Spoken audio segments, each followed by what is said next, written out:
Our clinic provides the Salina community with a comprehensive spectrum of services delivered with compassion and sensitivity. We strive to create a partnership with our patients that promotes health and well-being in all phases of life. We care about our patients, we care about providing quality health care services, and we care about our community. Chances are you know many of us because Maury Clinic physicians live in Salina. We are coaches for youth sports teams and leaders for Boy Scouts and 4-H. We offer time, talent, and financial support to a variety of community events and charities. Our children attend school with your children. Our families attend worship services with your families. And we are proud to call Salina home. We have a vested interest in the success of this community, and we remain committed to an independent practice model that promotes our proud heritage and philosophy to provide quality medical care centered on the relationship between each patient and the physician of their choice. You have a choice for your medical care. Choose a doctor dedicated to the pursuit of excellence in healthcare services. Choose Maury Clinic. I know all the plays. I practiced too hard to be sidelined. I told the coach and my dad I'm fine, but they want to be sure. They said Salina Regional and ComCare have all the latest technology for the most accurate images. And I guess they're right. Don't worry, QB. I've got your back. Salina Regional Health Center and ComCare Imaging Center. Here for all your imaging needs. Reliability. It's about more than uptime. Backup is something you do to your work, not just your data. And dedicated is an adjective suited to work ethic as much as servers or Ethernet connections. At Nextech, we believe that the character of our IT professionals comes from the commitment and passion for their work. It's just how we're wired here. Nextech, our products and people are here for you.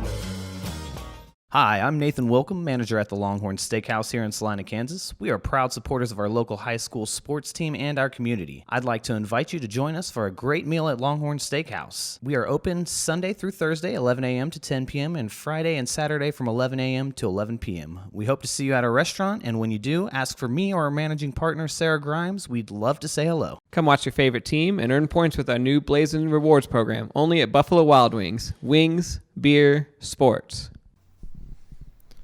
Papa John's is proud to provide this week's meal to the hardworking Friday night football crew at Community Access Television. While watching the big game, don't forget to order your freshly made pizza at papajohns.com.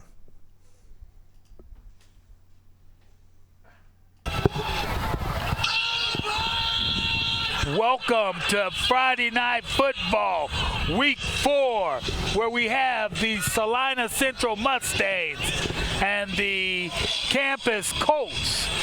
The Mustangs are coming in 0-3, while the Colts stand at 1-2. Yeah, just be interesting to see if Central can pull out their first victory in quite some time, actually.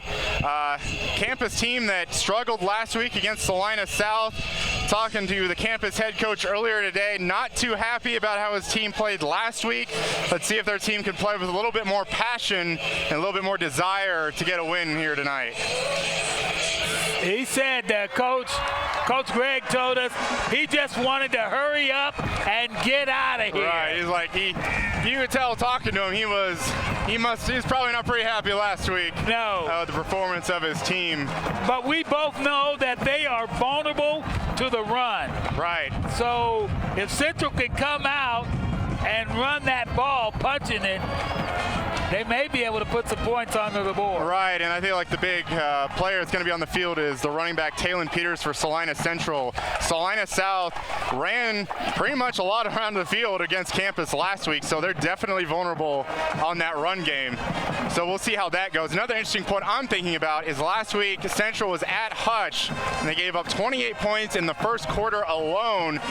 I'm just curious to see if Central can do a little bit better starting off on the right foot, kind of make it a little bit more competitive to start off and see how they respond starting out this week. And I kind of think that, with that being said, we know Hutch is a powerhouse in this league. Right. So I don't think they're facing the same difficulties as they faced last week. Absolutely. But it is yet to be shown. Right, absolutely. And talking to the Coach Greg, he did say that number 48 is going to get a little more time, or a little more attention. Yeah, and this game. number 48 Hicks was definitely a person we talked about a lot last week in the South Campus game, and we did question a lot of times why wasn't he kind of more involved in more plays. We saw a lot of plays where he was wide open, or just times they thought they could have gone to him. Definitely head coach Campus definitely looking to get him more playing time. Yeah, it looks like they're about to do the coin toss. Right. And I'm just wondering who's going to win this and right. which way this ball's going to go. And I also wonder, it's kind of dying down a little bit, kind of a windy night tonight, but just see if the wind continues to pick up or stays a little bit how it was earlier today. It depends on what side of the field, if that's maybe more of a thing for some teams that they want a certain side of the field or not. Well, and I think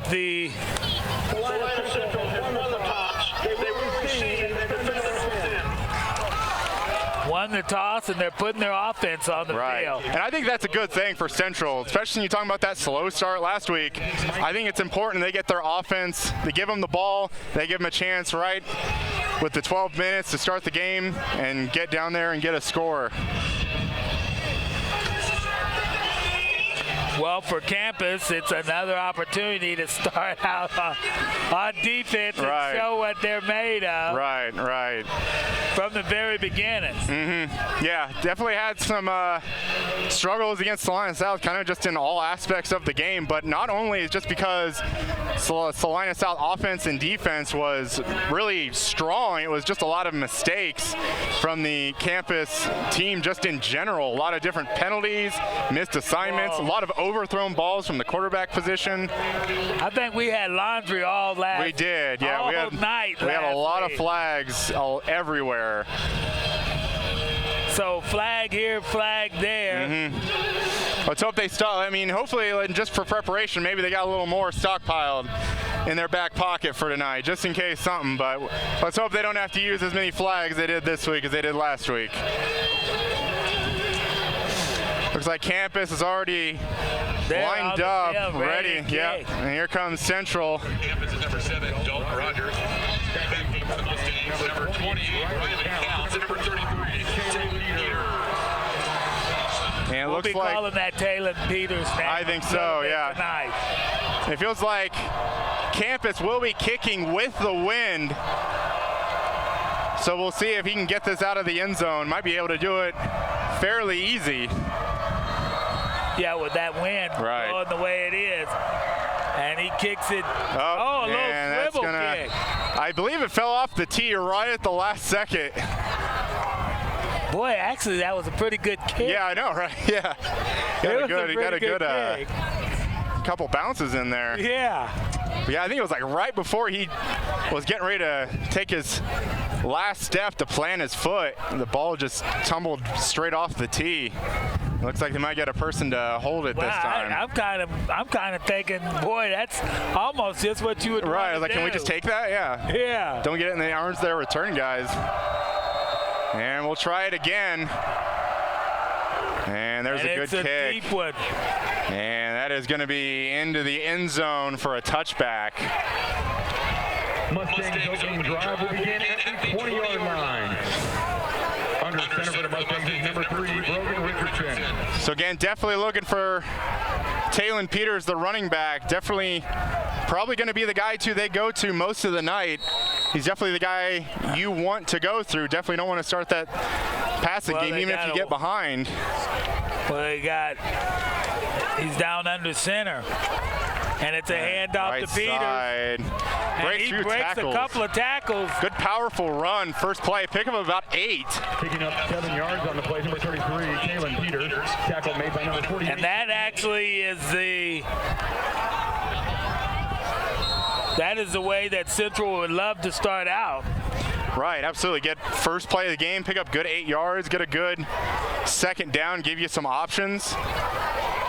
2nd and 2 from the 28. Center. Hands off to Peters. Looks like he has the first down. Only a couple, but that's going to get you a brand new set of downs. Looks like it gets them to the 31. 3-yard gain on the play for number 33, Taylor Peters. Good for a Mustang first down. Tackles made by number 10, Corbin Gosnell. Big 1st and 10 for the Mustangs. at the 31. So Mr. Richardson is going under center. Taylor Peters in the backfield. It's a handoff to Mr. Peters. He gets a little bit of the edge. And we have our first flag of the night.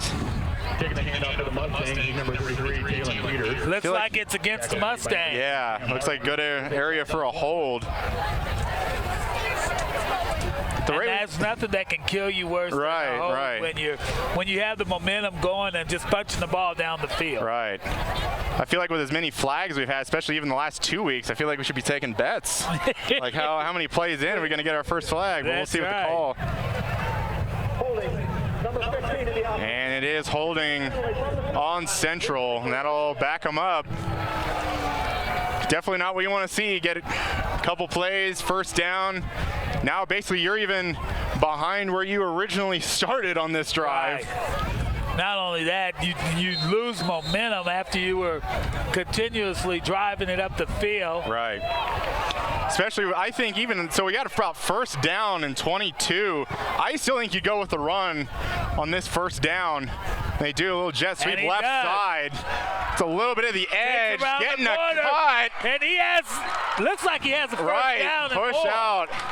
About the 41-yard line. Oh, did he go out a little? Oh, they ruined. Oh, they are ruining him out. A little bit short. So you're going to be about 5 yards short of the first. I didn't see him. Yeah, I didn't either. 17-yard gain on the play brings up second down. So Mr. Richardson down under center. Another handoff right side. Stays on his feet. And looks like he has the first probably down. got another first down. Yeah, it doesn't look like they've changed much to stop the run either. Yeah. It's the holes are still there. This time Central's taking advantage of that. Right.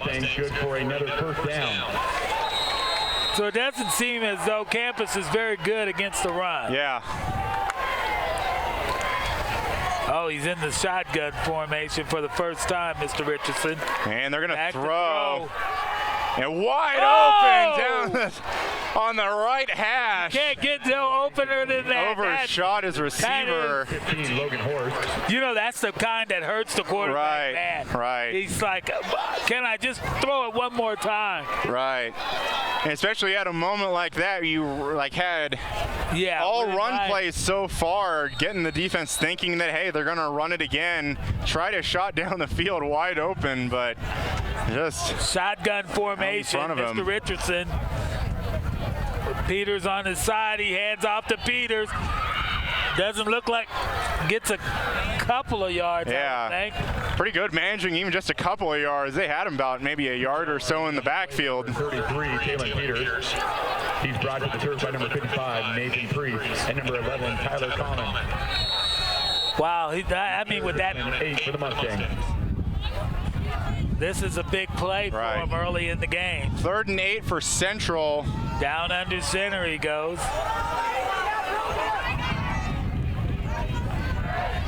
And another handoff right side. Right there, nothing there.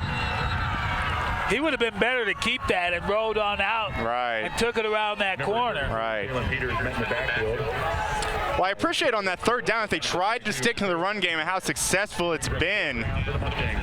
But just not working out there. Went with a pass. Really? When they did go, he was wide open. True, very true. Yeah. It was a matter of the quarterback getting to it. Number 3. 4th and 11 for Central on their own 40, lined up in punch formation. Cam Wise.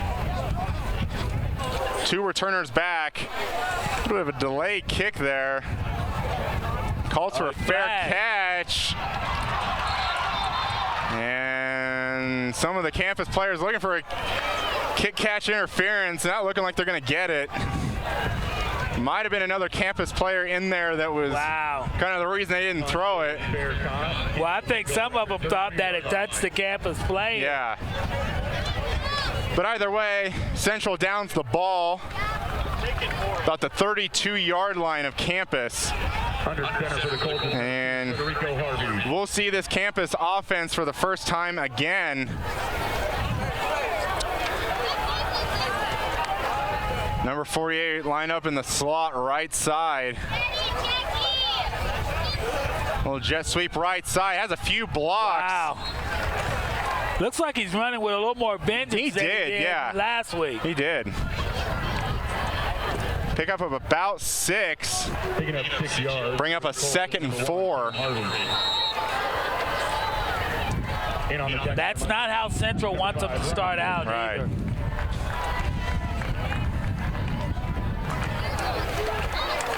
A little quarterback draw. He spins, breaking tackles. Getting a few tackles, gets a first down. Gained about 6 yards on that play as well. Quarterback keeper for number 2, Federico Harvey. Tackle made by number 22.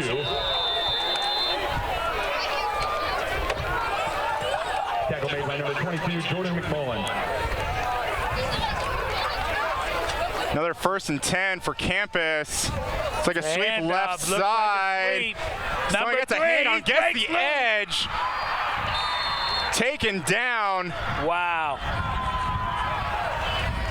About the 36-yard line, 37 of Central. Good, powerful run there from Campus. It looks like they came out and they're running the ball like they got ran against last week. Right, they are running with authority so far tonight. Only 4 minutes into the game.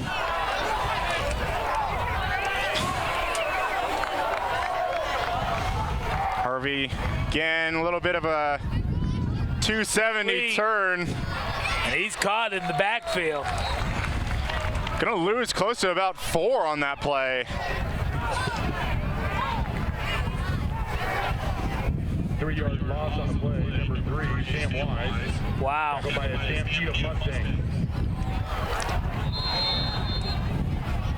Bring up 2nd and 13 for Campus. Central making a few substitutions. Campus with twins, both sides, and here comes a flag again. And we might have a false start on Campus. Delay a game, huh? Dead ball. False start. Number 2. Oh. Yeah, I did get a false start. Remain 2nd down. And that'll back Campus up even farther.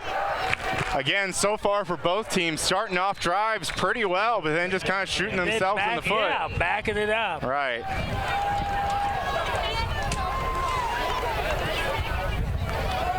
2nd and 18 now. Shotgun formation. Another design run for Harvey, breaking a few, but not getting too much. Pickup of about 3. He kind of ran back on that play. He did, he ran up and then started running back. Yeah. Tackles made by number 19, Quentin Stewart. And another substitution for Central. Campus looking on the sideline for their play call. I know they got that big 48 again, I say, as I was saying last week, out on that wide out. And he's got a smaller defensive back on. He does, very much so. He's back to pass, throw over the middle of the field, and a one-handed catch by Tyler Common for Campus. Great concentration on that, being able to keep that ball in front of him and catch that. Bring up a 4th down and 2, offense staying on the field. Ball is on the Central 29-yard line. Defensive stand for Salina Central. I say maybe a quarterback draw here. Or maybe they're just going to try and draw him off. Really, they need to run a play, though. Yeah. Now 9 seconds on the play clock. And he's back to pass. Looking downfield, close to the end zone. And nothing there. And that'll be a turnover on downs for Campus. The Salina Central defense holds on that big 4th down. What do you think of the... He just kind of threw it over. Right, he did. I was really surprised they shot for it deep on that play. You need only 2 yards.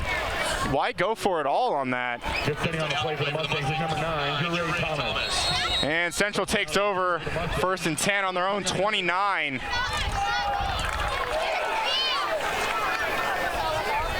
And handoff left side, couple of lead blockers in front of him, but hit right at the line of scrimmage, and Might be actually about a loss of one. Like a lost a yard. Right. By number 22, Mateo Martinez. Loss of one on the play. Second down and 11 for Salina Central. Central's going to have to run the ball better.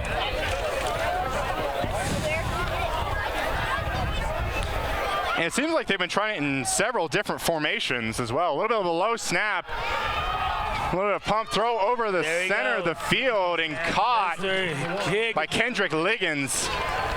Pickup of about 7. Good second-yard pickup. Brings up a 3rd and manageable.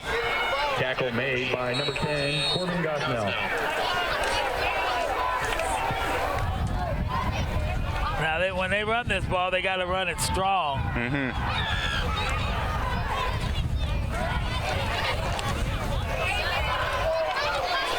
And handoff right side. Gets the first. He has the first down. Gets a pile. Forward progress going to be stopped just a little bit past the 40. That's all he needed for that first down, and that's what he got. Picking up the first down for Salina. So number 33. The first 5 yards that they picked up with Mr. Liggins on that pass, and then the run. And on the tackle, that may be what they need to do to move it down the field. Well, I'm anxious to see. Hopefully, limit the penalties right here. Picking up another first down. Oh, he goes and nowhere. Hit right in the backfield. It's almost like they were waiting on that with Mr. Richardson running the ball. Loss of 1 on the play. Tackles made by number 22, Mateo Martinez. Bring up a 2nd and 11 on Central Zone 39.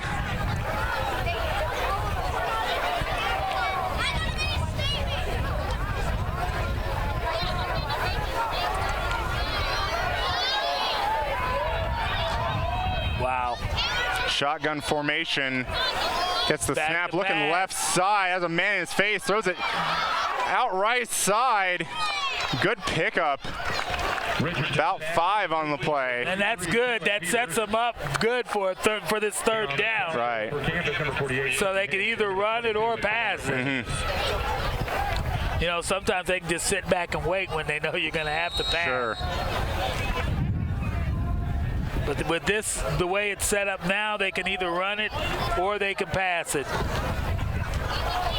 Richardson is in the shotgun formation. He's back to pass. Looking left side again. Has a man open. Wide open. I would say that's a first down. He gets it. There's a good pass from Richardson there.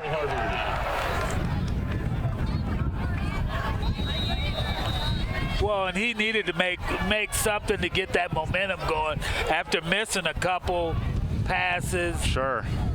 Especially the one down the middle, which would have probably been a touchdown. Right.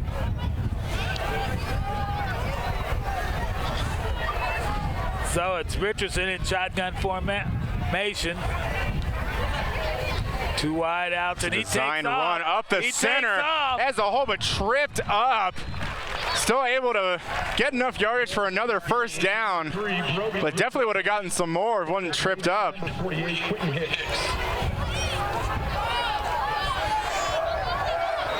Good looking drive for Central here.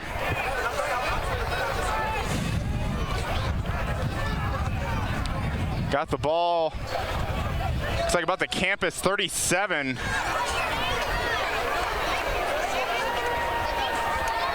Central looking to the sideline.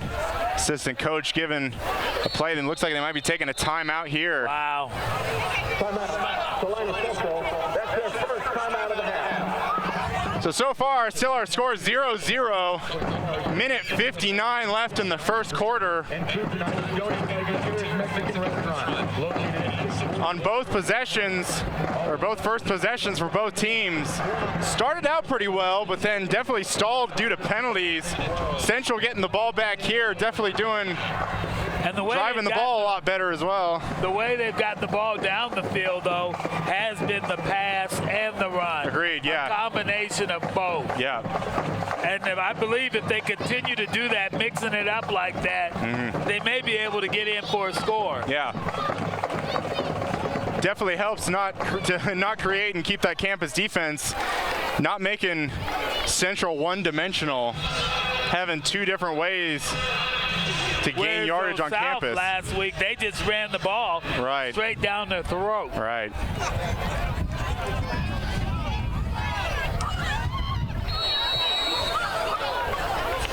And here we come out of the timeout. Looks like Richardson going to be in shotgun again with trips right side. He drops back, little swing pass out to the right, has a few blockers.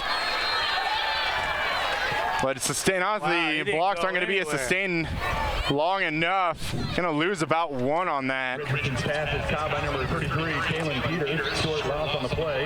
Tackle made by number 1, Cam Harvey. We have 2nd and 11 for Central here. Now, a couple times on these drives, they've lost yardage on first down, but able to pick up good chunks on second down to make that third down more manageable. Shotgun formation, man in motion. Sweep left side, couple blocks, safety coming back. Steps, but he goes nowhere. It's a good read by that safety coming all the way down and making that tackle. Gonna lose probably about another yard. And that's because I think that he didn't continue with his speed, tried to stutter step to fake the man out rather than continuing. Yeah, and he was running more laterally, definitely, rather than straight ahead. 3rd and 12 for Central. We have a rollout right side, looking downfield, doesn't have very many options, and he's going to take the big loss. Wow. He's wrapped up for a loss of about 6. After marching the field down, moving it down the field like that, to be taken back, and that's happened to both teams. That was definitely one of the sections. I mean, he could throw it out of bounds, but goes ahead and keeps the ball down, takes big loss. So far, Central's offense still looks like they're out on the field. Yeah, it's their offense. They might do, but it looks like we might. And it looks like Camp is going to take that timeout, more than likely to get that wind as well. Make sure that Central, if they decide to kick it, kicks it into the wind, rather than if they waited to the end of the corner, they'd be kicking with the wind. Yeah. So I think that's a good play on the campus sideline for that. Wow, it seems like they self-destruct when they're moving the ball down the field, either team. Right. And look, we got 5 seconds left in the first quarter, and we got a score of 0-0. And pretty fast-moving first quarter as well. Yeah. And definitely a testament to both teams keeping, especially Central, keeping the ball on the ground.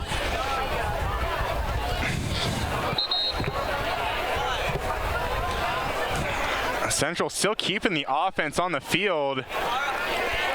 Might see a little bit of a, kind of like a quarterback punt, a little bit of a pooch punt, pooch kick, get some back, unless they're gonna send some people down the field, and I think they can pick up 19 yards on this 4th down. They are. Left side, and pressure coming, ball thrown up in the air. And nothing doing. That's going to be a turnover on downs for Central as well. So that's kind of surprising to me. See, that gives Campus pretty good field position, pretty much right in the middle of the field. Even if they were able to punt it, would have gotten them some yards, even kicking into the wind. Well, I'm thinking they're believing that their defense can stop them because they've done it earlier in this game, in this quarter. Still 1 second left in this first quarter, more than likely the last play. And handoff for inside, has an opening. Right up the middle. Makes a cut, makes another cut. We do have a flag down. Still running. Close to about the 11-yard line for Campus. And he took that right up the middle and began to cut. And so if this penalty is on Campus, That bring it all the way back, and plus that penalty looks like it was. Oh. And it looks like actually we're just going to get a sideline warning on Central. I was really surprised that penalty was right near the sideline. It was completely away from the play. Yeah, and as he was running up the field, he threw the flag. Right. I'm thinking, well, this has got to be on some of the action that's going on the field. Yeah. So that massive run for Campus will stand, and we'll be right back after this break.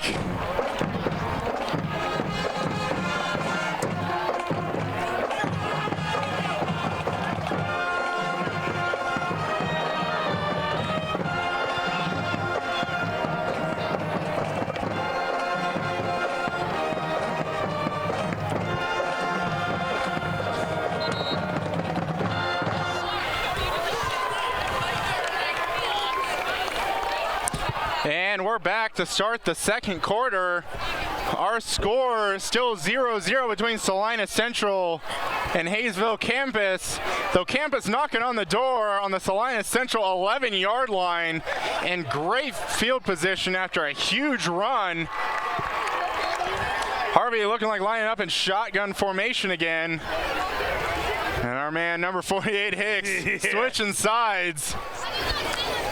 And he's going to pull right side. Pick up of a few. And it looks like he might even actually got about 4 on that play. And they still do have a first down at the 1-yard line. Number 2, Federico Harvey. Tackle made by number 46, Dawson Marion, and number 25, Drew Burgoon. Campus now lining up shotgun formation, trips left side on the 6-yard line. Swing pass left side. There's Hicks. Flips over the end zone. I think he's got it. Touchdown, Campus. Number 48, Quentin Hicks. Good for a Campus touchdown. And you knew that was going to have to go that way. And Coach Greg Slade, true to his word, number 48, getting some playing time now. He said we're going to throw the ball to him. Right. More or less, and that's exactly what he has done. Right. And he took it in for a touchdown. So Dalton Rogers on for the extra point for Campus. Good snap, good hold. And it looks like it's through there. It's good. Point after is good. And after that, with 11:23 left in the first half, we have Campus Colts 7, Salina Central Mustangs 0.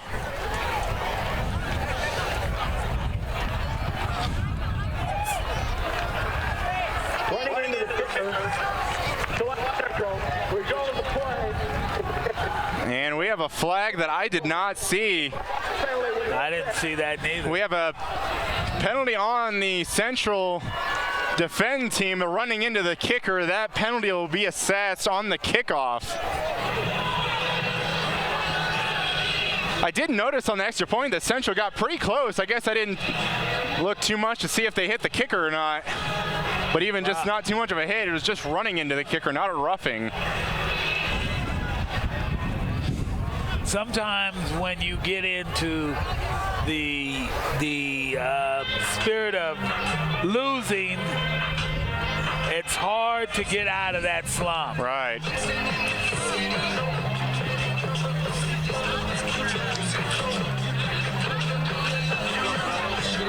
And we'll get a chance to see that Central offense again that had a pretty impressive drive last time, but just then stalled with 3 consecutive negative plays. And so I wonder about Central's last possession, deciding to go for it on that 4th and 19. Sure, you're in the middle of the field, but still even able to punt it. Even if somehow you get even just 20 yards, at least you're pushing Campus's offense a little bit back there, which gave them 20 more yards further ahead to get closer to the end zone. Mr. Counts fumbles it a little bit, picks it up, and it's running. Running right side, might have a little bit of a hole. Taken down about 30-yard line. 1-yard line is number 28, Riley Towns. pretty good return on the play. Now, He what gets can out. this offense do after they have came out and scored that 7? I still think it's important for Central to still stay with the run, but then definitely pass on the downs, especially if you have like a 2nd and short. Try to get your offense, your running game, into short yardage situations that you have an opportunity to And pass. the quarterback keeps it, and he goes nowhere. He is met right in the backfield. I looked about 2 or 3 campus defenders. That's the 4th consecutive play. Central has lost yardage. In the backfield by number 21, Bryson Schroeder. Short loss on the play brings up 2nd down and 11. 2nd and 11 now for Central on their own 29. So far, this campus defense, last 5 plays or so, they've got Central's beat. They in the power eye. Yeah. And another run right side, hitting another wall. And he goes nowhere. They cannot, I don't know what it is. Right. I appreciate them staying with the run game, but these last 6 or so plays not doing too much. Now you're at a 3rd and 10. Definitely probably going to have to go to the air here. Let's see if they can look for Liggins again to be their guy. Lined up close to us, far side of the field, or excuse me, wide side of the field on our side. And a little bit of a play action. Left side has men in the backfield already. Spins out, and he's running the wrong way. Throws it up right into a campus defender, right to Harvey. Wow. Not much of a good decision there. Had he thrown it over the guy or passed the guy, he had a man back there. Yeah. But he throws it short. That was just kind of a panic play there. Really had nowhere to go. I mean, we talked about him on that 4th down, not throwing it away. But on that play, definitely probably should have just tucked it and taken the big loss, not putting that ball up in the air to be able to turn it over like that. Campus takes over now on the 45 of Central. He goes, wow. You can hear the pads hitting down there. And he was pretty much hit right at the line of scrimmage, but still able to push forward for a pickup of about 3. It's like a little. Number 46, Johnson Marion. 4-yard gain on the play. Brings up 2nd down and 7.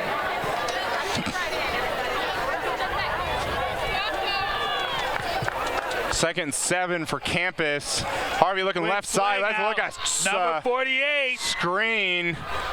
Gets by almost another defender. Still standing on his feet. After a couple of hits. Might be about a yard to maybe about a half yard short of the first where they mark him. Can't see the ball too well. The tackle for the Mustangs is number 22, Jordan McMullen. And they are going to move the chains, actually. Well, he does pick up the first. They couldn't stop him. Right, He kept plowing away. We talked about him last week, and they didn't really use him that much. Yeah. It looks as though they may be using him a little tonight. Yeah. New set of downs for Campus. Man in motion. Coming to right side. Another sweep. Off to him. He fakes a few couple blocks, but able to get. But he goes down. Weave through some traffic. Pickup still of about 5.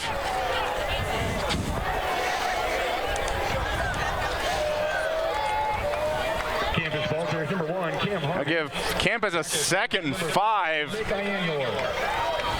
on the the Central 34-yard line. Campus moving the ball pretty well so far. 48 lined up in slot left side. Another man in motion. Lead blocker number 48 gets a block.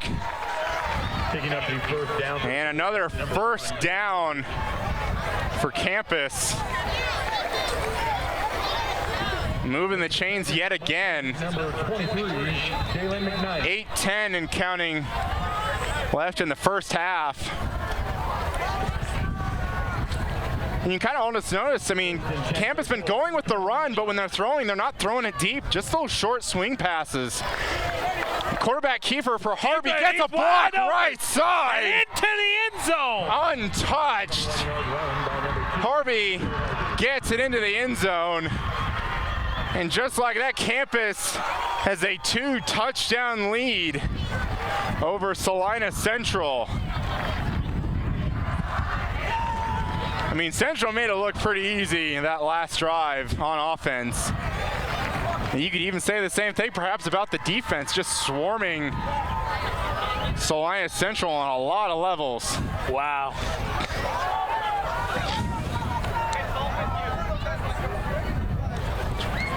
And the kick by Rogers is through. Good. By number 7, Dalton Rogers. Wow. 14-0 Hayesville Campus over Salina Central. Come watch your favorite team and earn points with our new Blazing Rewards program, only at Buffalo Wild Wings. Wings, beer, sports.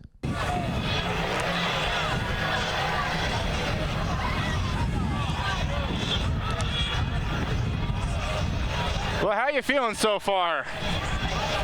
I'm seeing that Central doesn't have that running game that South had. Right. And I'm also seeing that the defense doesn't look the same. Yeah.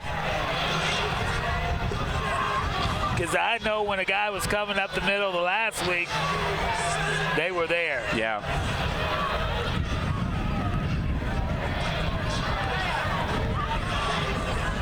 I noticed he's using that 48 a lot more tonight. Yeah. He's got him in there blocking. He's got him in there. And I was just thinking, like, how much if Campus came out playing like they're playing against South, how much like of a different game might have we seen last week with Campus coming here against South.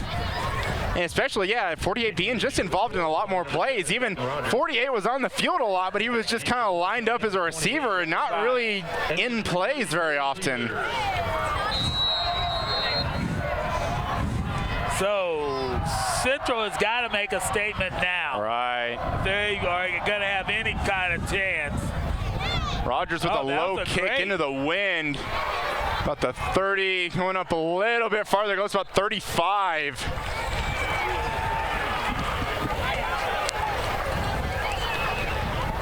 And we'll see how Central does when they're running and passing these last 2 drives they've had. Nothing really doing, losing yards, getting pushed back. I mean, it's hard to know what to go through in these situations when both aspects. So what are they going to have working. to do? They're in shotgun formation. If they're going to throw, they've definitely got to give Richardson some more time. And he throws. A little bit of a high throw.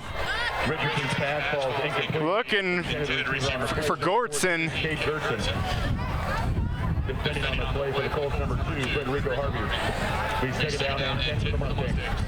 That'll bring up 2nd and 10 for Central on their own 35. Wow. And when you have another kind of airmail like that, that could lead to some trouble.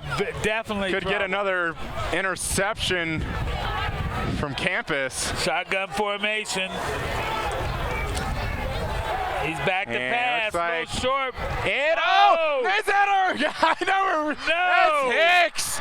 Picked off. One-handed 5. Goal line. No. Wow.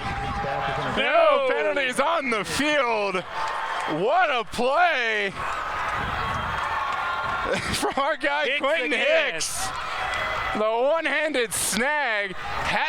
Central had a guy open, just throw it a little short. Hicks able to stick his arm up there, knock it down, and bring it in. The coach said he was going to be involved tonight. Wow. 2 touchdowns already. What a play. Definitely offense and defense scoring on both sides. Rogers again for the extra point. And it is through there. And in the blink of an eye, with 7:26 in the first half, Campus 21, Salina Central 0. Wow. Do you think South made them mad last week? They must have. I think probably, I would assume if I was on the Campus sideline last week, I would say getting into that bus and driving in that bus ride home for Campus probably wasn't the most fun they'll have all year. Well, definitely, you can see coaches definitely making a statement on their campus team, getting them ready to play tonight.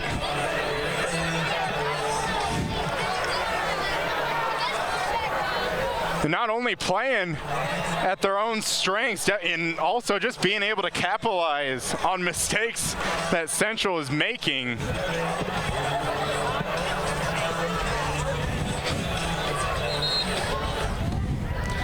And here we are again. Dalton Rogers again kicking off. For the Mustangs, number 33, Kalen Peters, and number 28, Riley Count. Looks like the head coach is over on the sidelines deciding to play. Yeah.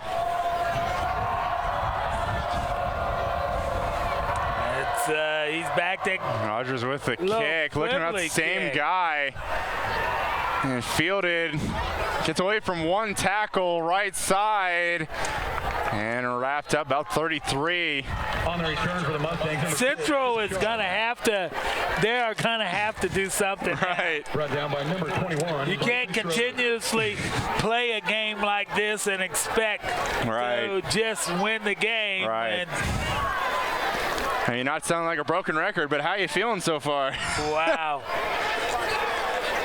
And I actually thought Central was going to come in and pound the ball. Well, we'll see now if campus can put their foot on the pedal. Definitely playing with it at full speed right now. Central lining up. Looks like they were coming out 4 receivers left side. Now one of them coming back right side. Now they got trips left. Back to pass, looking left side, and almost picked off again.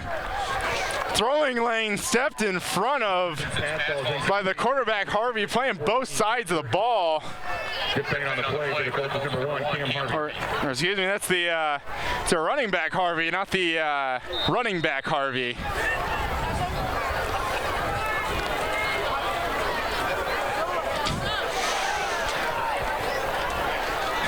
I mean, running game hasn't been going all that great for them, but sometimes when they're doing these throwing passing plays, they're almost ending up really disastrous. Right, so they have no choice but to run the ball with the way the passing game has worked. Yeah.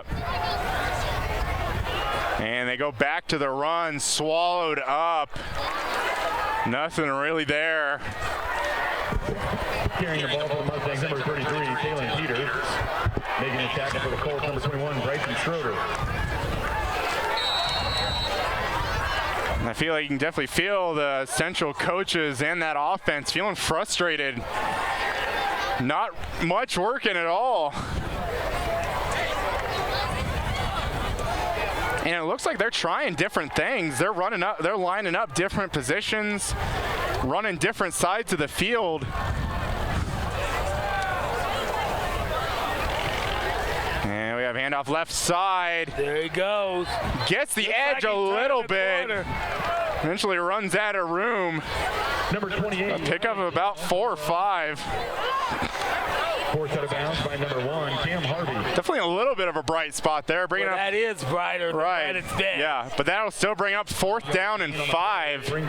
They're going to be punting this time. Right. And the special teams are coming on.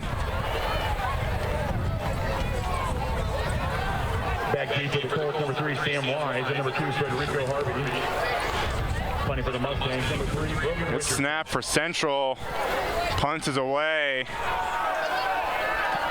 Bounces about the 24. Fielded. And he's taking Might off. have some room, but gonna get swallowed up by Central.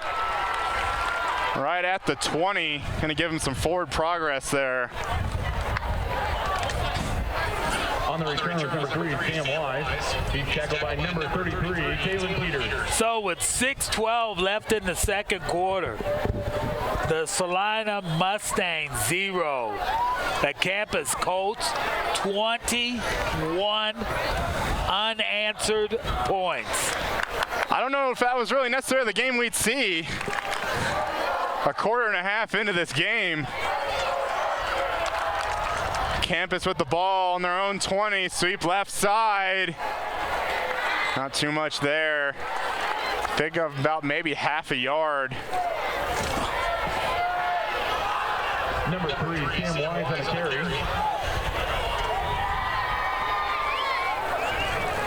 Well, we can see if Central can get a big turnover of their own on defense here, help their offense out. So they got 3 wide outs. Hicks is the inside man. Right side, looks like we're gonna get another screen, but it looks like there was a Central defender just unblocked on that play. Getting right into there to the backfield. Well, they're making a good defensive stand right now. Right. Bring up 3rd and 11 for Campus. They just need to hold them continuously and get the ball back and try to get something positive going into half. Right. And remember, Central accepted the ball to start the game, so Campus will be getting the ball to start the second half. Shotgun formation. And it's like a quarterback keep. And he's going to be swallowed up again, maybe a gain of about a yard. Good defensive stand from that Central defense. And the punt team for Campus coming on the field. Also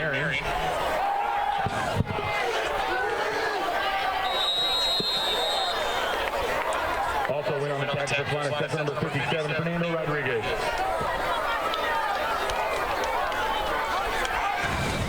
Yeah, I was just wondering, we have a player late for Central coming off the field. I was counting 12 guys out there. Deep for the Mustangs, number 22, Jordan McMullen. And number Back to Snap a little bit to the left. He's a little bit of a rugby style punt. And getting a little bit of a Campus roll. Wow, about the 41. He could have actually took off. See, he held on to that ball for quite a while. I thought he was going to keep it and run. And he probably would have had some daylight too as well.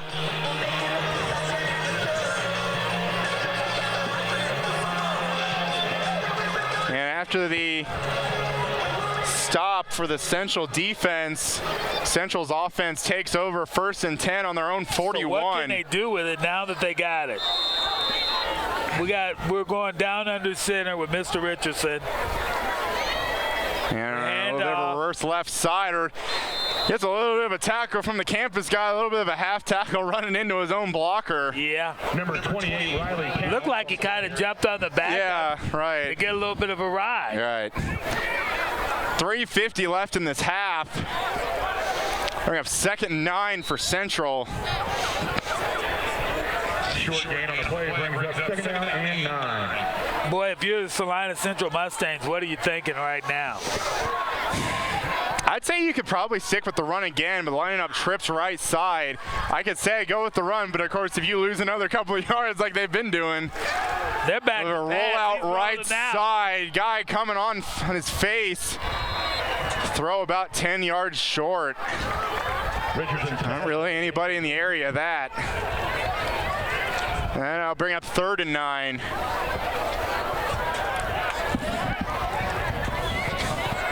Intended receiver number 14, I say a lot of times, especially on those 1st and 2nd downs, I think you can still stay with the run, but I'm someone who definitely is not a head coach. Definitely likes to see them stay with the run, just to kind of keep the basics down. Got to throw here, 3rd and 9. On left side, it was one receiver, makes the catch, but swallowed. Well, he's real close to the first down. We'll see, maybe a half yard short, might have it. From our vantage point, looks like he might be a little short.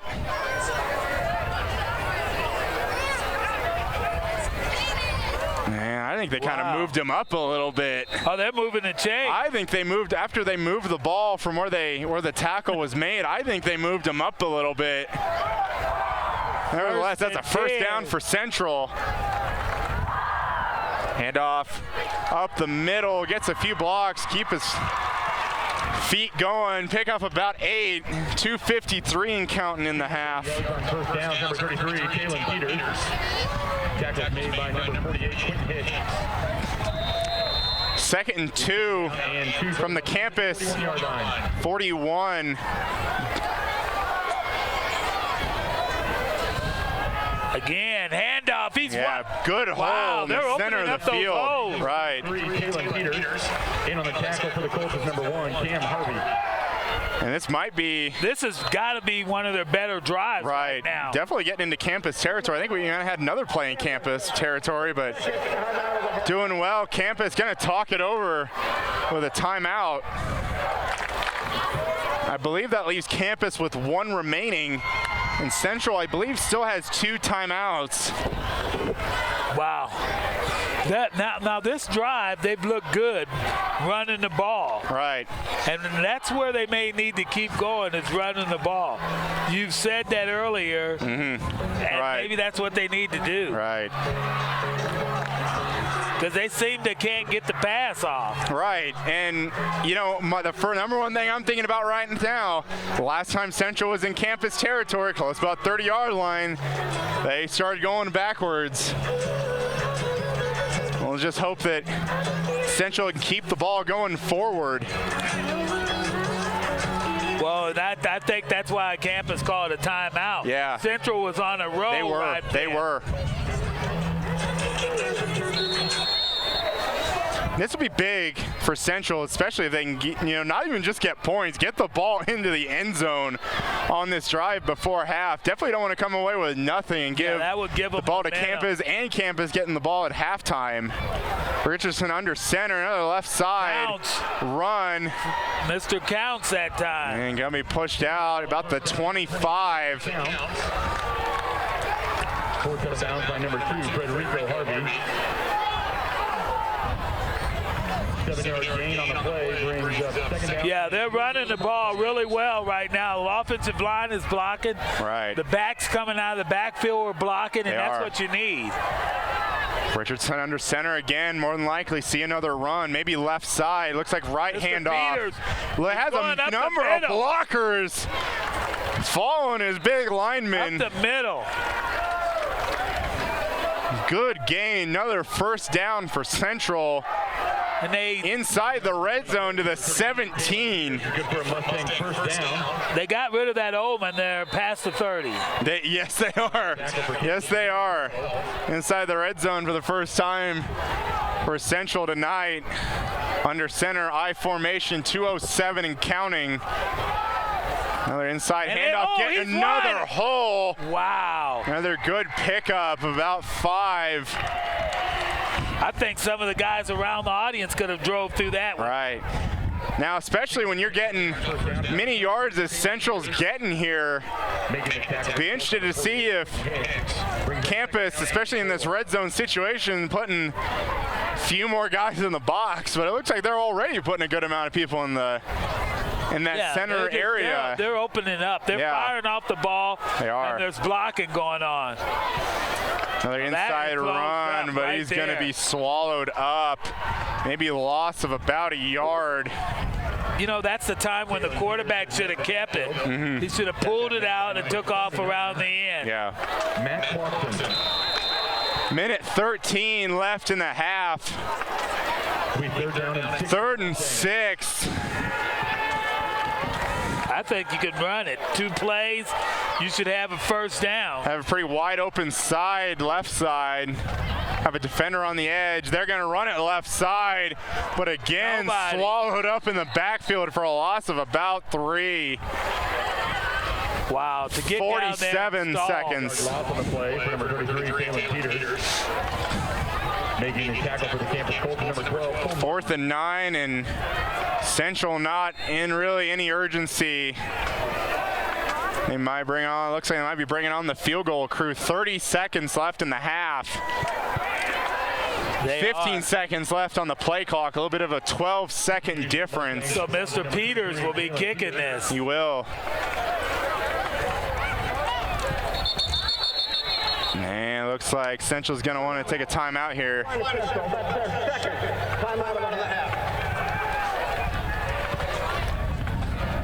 Could they be pulling a fake?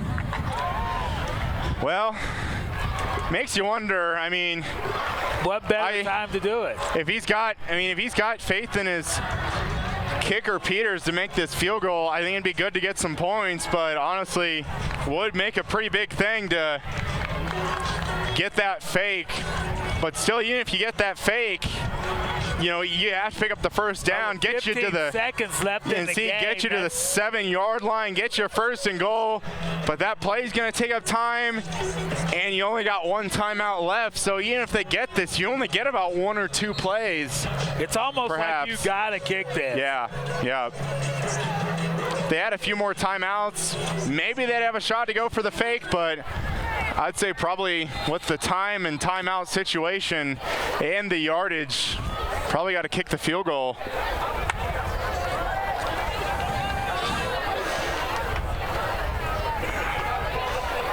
It's a little bit of a low snap, hold, kick on the way, and it is good. Central gets on the board with a field goal with 11 seconds left in the first half. That gives you some that actually gives you some fuel to go in at halftime. Right. You got something on the board. Agreed. That puts our score, Campus Colts 21, Salina Central Mustangs 3. Campus going to get a little bit of a chance to get another possession here. Don't expect them to do too much with it, but you never know on special teams what can happen.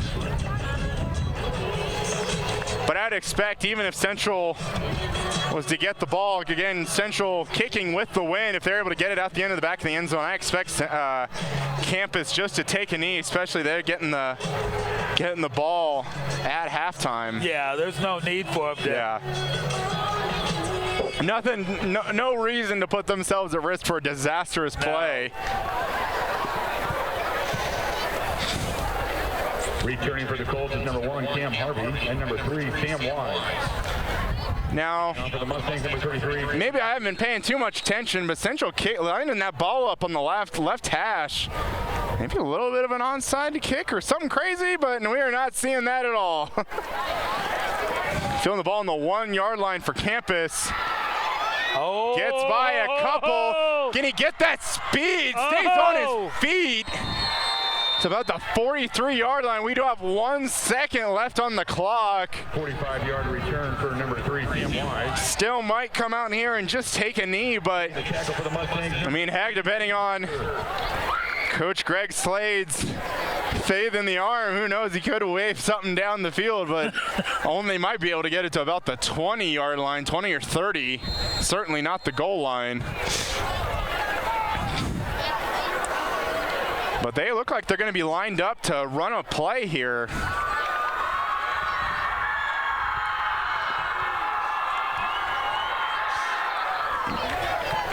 Gonna have trips left side. Harvey under center. Quinn and Harvey giving each other some signals. And looking left side, gonna have a little bit of an inside screen. Gets a few blocks. He gets the edge. Still standing on his feet. And that'll end the half, but definitely made it a little bit interesting there. Gets it down. It's about close to around the 25 of Central.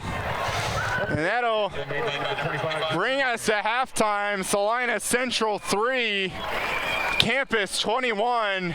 Come watch your favorite team and earn points with our new Blazing Rewards program, only at Buffalo Wild Wings. Wings, beer, sports. Come watch your favorite team and earn points with our new Blazing Rewards program, only at Buffalo Wild Wings. Wings, beer, sports.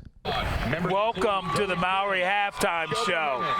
Wow, what a first half. Well, it's not exactly what we suspected coming into the game. Sitting at the halftime score, Campus 21, Salina Central 3.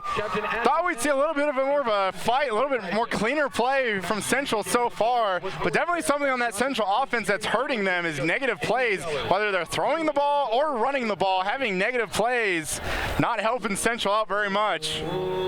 And I would say that number 48 of Campus has not helped out Central tonight. And he's had 2 touchdowns, one on both sides of the ball. Yeah. Had a bit of a swing pass for about an 11-yard touchdown on offense. And the most impressive one was the interception, pick 6 for Hicks. Sticking his hand out there, able to stop the ball before getting to the Central receiver. Able to corral that, took it all the way to the house. Definitely the big player of the game for Campus. again, we talk about it, the coach, talk about he's going to see more playing time. He's definitely been a factor so far. And he told us that. Yeah. But little did we know that it was going to be really big. Like he's going to score a touchdown on both sides and of the ball. It's such a big difference from last week when we saw Campus, and we didn't see 48 much at all, but tonight, seeing a lot of him, especially probably going to see even more on offense and defense for him. Yeah, the second half, I'm looking forward to it. Yeah. Can Central rebound from where they were? Right. And what is Campus going to come out doing? Right, and it'd just be interesting to see how that Central offense, just in general, like passing and running the ball, can they stop the negative plays? They've had a couple drives. They've been looking pretty good. One close to about the 30, the other one inside the red zone, but able to get 3 points.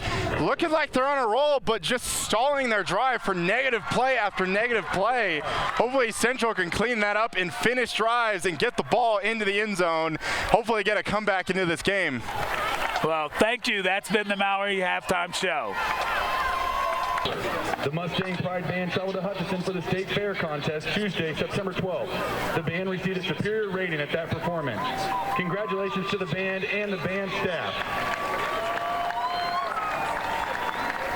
Please join the drumline after the game under the bleachers for their post-game concert. And now for our halftime festivities. Our first Queen candidate is Peyton Kavanaugh. Peyton is the daughter of Brian and Jessica Kavanaugh and the sister of Joshua, Jackson, and Parker. Peyton has a 4.1 GPA and is a member of the National Honor Society. Peyton is a 4-time letter winner in tennis, 3-time letter winner in softball, and 4-time academic letter winner. Outside of school, Peyton participates in the Youth Relay for Life Planning Committee and the First Covenant Youth Group. In her free time, Peyton enjoys playing sports, watching movies, hiking, and hanging out with her friend and her dog Oakley.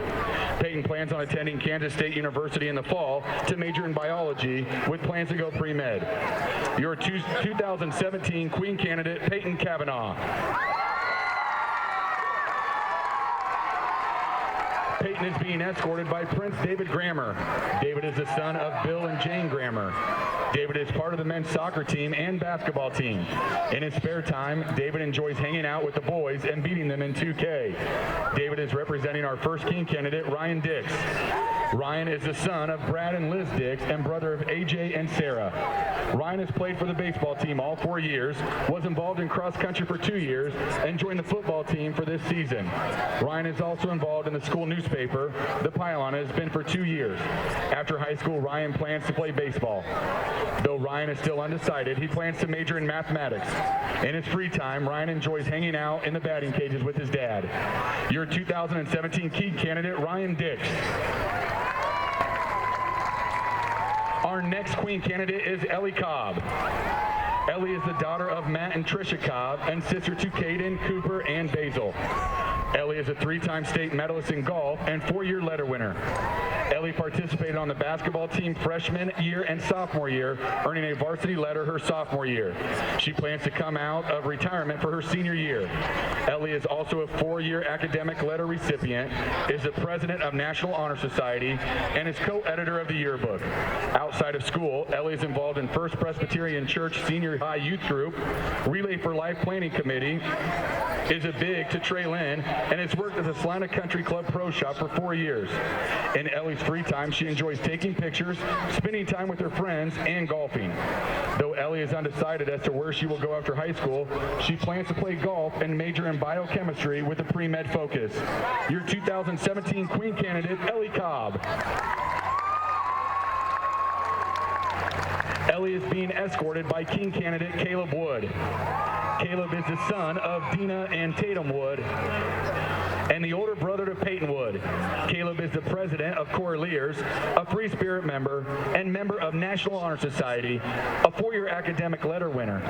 Participates in the Thespian Executive Board and is currently performing in the Salina Community Theater's Beauty and the Beast. After high school, Caleb plans to attend KU and pursue the medical field. In his free time, Caleb likes to hang out with friends, perform in musicals, sing, and he also enjoys night driving.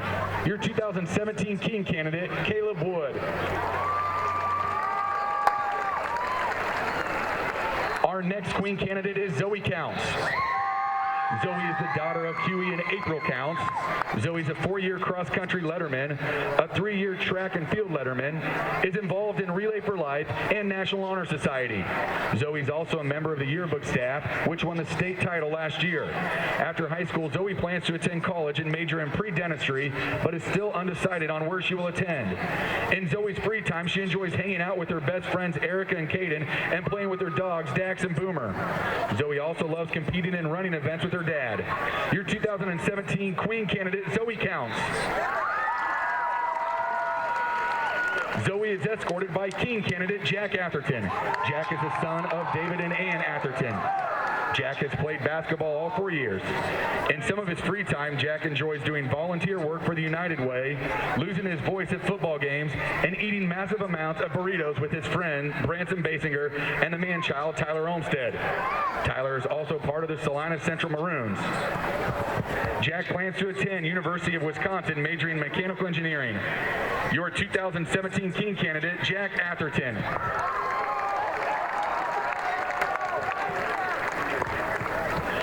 Our next queen candidate is Olivia Johnson. Olivia Johnson is the daughter of Paul and Linda Johnson and the sister to Luke and Meg. Olivia is a 2-time state journalism champion, a national journalism finalist, and is the co-editor of the yearbook. Olivia is a 4-year academic letter recipient and a 2-time letter winner in girls soccer.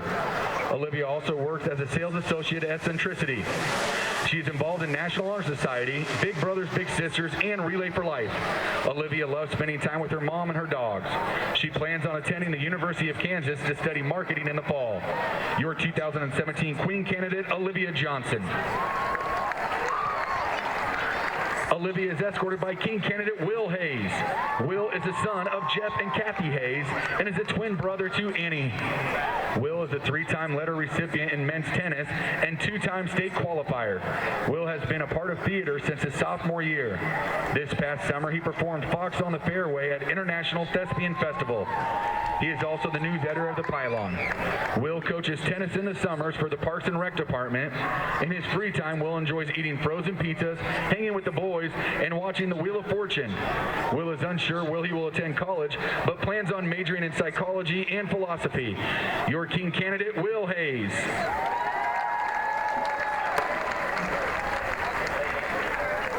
Our final Queen candidate is Kinley Breckheisen. Kinley is the daughter of Chris Breckheisen and Ray Breckheisen, an older sister to Carlin and Kyler.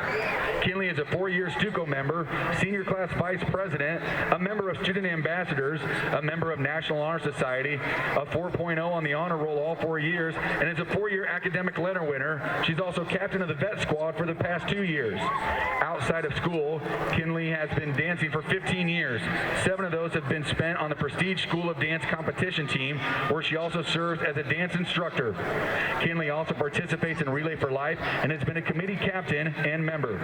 During the summer, Kinley is a lifeguard at Kenwood Cove and volunteers at Salina Regional Health Center.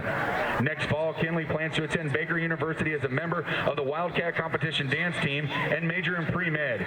Your 2017 Queen candidate, Kinley Breckheisen. Kinley is escorted by King candidate Sam Schaefer. Sam is the son of Matt and Rita Schaefer and brother to Max and Nick. Sam is involved in Big Brothers Big Sisters of Salina, where he won the 2016 Big Brother of the Year award. Sam is a 3-year academic letter recipient and a member of the National Honor Society. Sam is a 3-year varsity letterman in basketball and is ready for one last go around with the boys. In his free time, Sam enjoys eating at Chili's, drinking water, and walking around his house in his robe. Sam is also a member of the Salina Central Maroons. He's unsure of where he plans to attend college, but Sam plans on majoring in chemistry, chemical engineering, or business.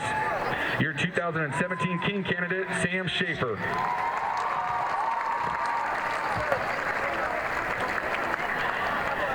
Back to present our homecoming queen is your 2016 homecoming queen, Keegan England. Keegan is the daughter of Andy and Katie England and sister to Grant and Mary. She's attending Kansas State University, where she's now a member of Pi Beta Phi chapter. She's majoring in psychology and minoring in art, and is planning on becoming a clinical and art therapist. In her free time, she enjoys hanging out with her awesome roommate, Caitlin, and spending time with her sorority sisters by getting involved in intramural sports and philanthropy events. As much as she enjoys Kansas State, she will always call Salina Central home, and it's an honor to be welcomed back. Keegan, thanks for coming back.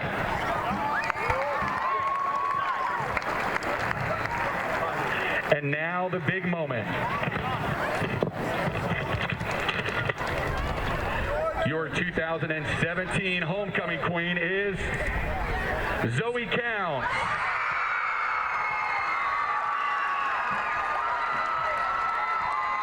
Congratulations, Zoe. Your 2017 homecoming king will be crowned at tomorrow's dance.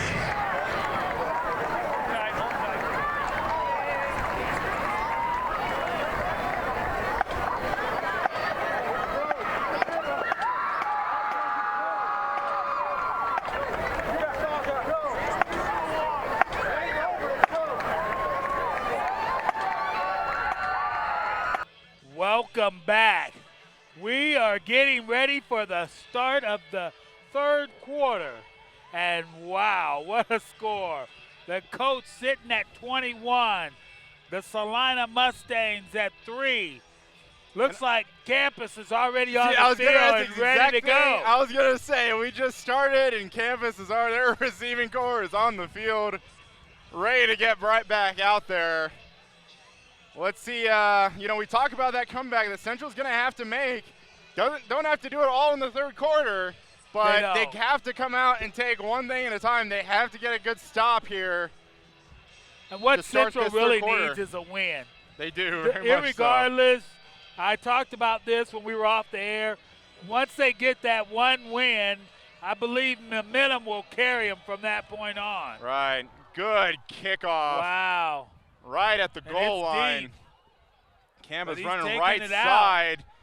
Gets some a little blocks running room. to the 35-40 and eventually pushed out, but that might be a flag. Looks like he might have.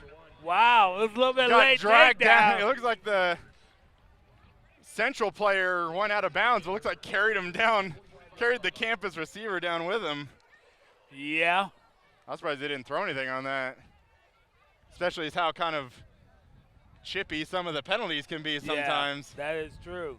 And as many flags as we've seen. Right. It hasn't been too many tonight. Yeah, but not as much. More yeah. last Friday than it was this Campus week. takes over on their 43 left They're side coming out a trips. There's our number 48. Good catch. A little bit against just some people. over. Going 40. My Can he go all the goodness. way? 20, 15, 10, 5. Oh, no. Still on his feet. Touchdown, Quentin Hicks. No. Campus one play into the third quarter. Wow. We got a game of Madden out here, I think, ladies and gentlemen. Number 48, again. Wow. The coach said we are going to use him. Yes. That is the third touchdown on the night for Hicks. And we're only 21 seconds left in this quarter. My goodness. Wow. What a play. Did you see him run over the guy and then stop back up? And yeah. And oh, kick's going to no be good. left. It's going to be no good. That'll put our score 27-3, Campus leading. I mean, I even think about just that first play. The throw to Hicks was behind him. Like, it was behind. Like, he had to turn his complete body just to reach out to the side to grab it, and then still able to make the turn, get the corner, get over past multiple defenders, and the running, just like, I couldn't believe it. He ran over one and stepped back up and continued on.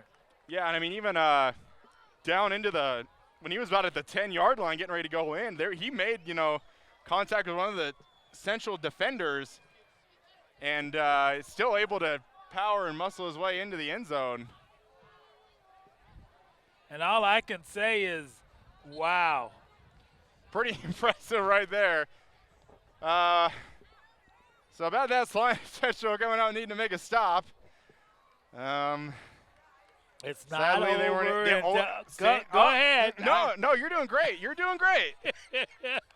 I just want I want the passion of the games never being over to rub off on you. Yeah, but I'm telling you, it's getting rougher Yes, and rougher. Central with a 24-point deficit. Whoa, he kind of dropped it. They're going to call that a touchback. Well, just again, be interesting to see where Central comes out on offense. Do they run? Do they pass? They've got to come out strong. I think so. so. It's their run. Yep. Because, I mean, so far what we can go on in the first half is you lose yardage if you run sometimes, but also disastrous things have happened when they put the ball in the air. Richardson coming out in shotgun formation, trips left side. And wow. Tried to get it to Liggins, there. but it looks like a little bit of a tip. Was seeing an official signaling that the ball probably was tipped at the line. So good again with that campus defense, able to get their arms up, knock some of those balls down. Bring up 2nd and 10 for, Salina Central. They have got to move the ball. And I don't know if it's by the pass. Yeah, lining up trips again, and this time to the right side. Formation. The low snap, looking right side again. Oh, good pass. That's a good. And he caught him on the run that good time. pass, good route for Central. Pretty good pickup there. Definitely got good chunk of those yards, make up a pretty manageable 3rd and 1. Yeah, and now that's when they should run it and show them what they're made of. Yep. Might see you run left side, have that wide open space over here.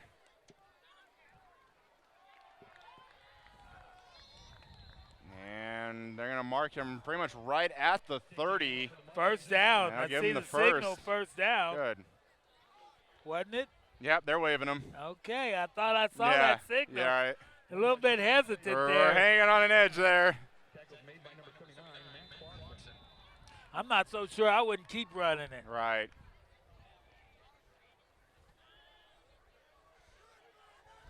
And again, coming out in trips, this time left side. Looking right, a little bit of a up pass. There he goes. goes. Deep. Go! Drops it, but I actually think we have a flag down. I think we're going to get an offensive pass interference here. Looks like the receiver, I thought looked to me like he pushed off the defender to get a little bit of separation. I think we might see an offensive pass interference here.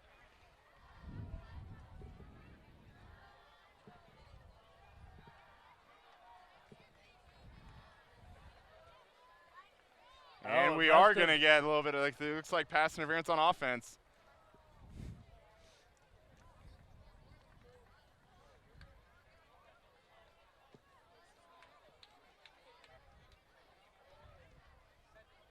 Still waiting the official call here.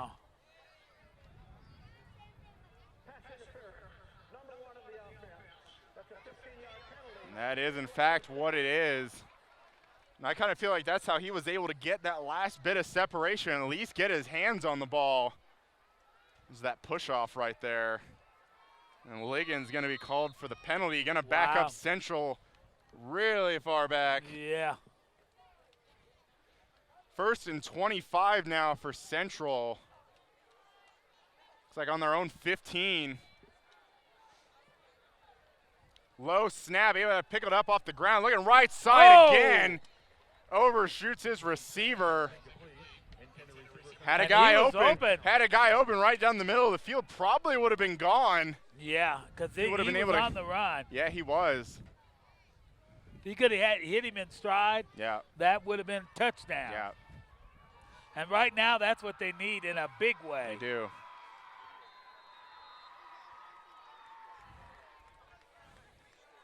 Central now facing 2nd and 25. Coming out again, trips left side.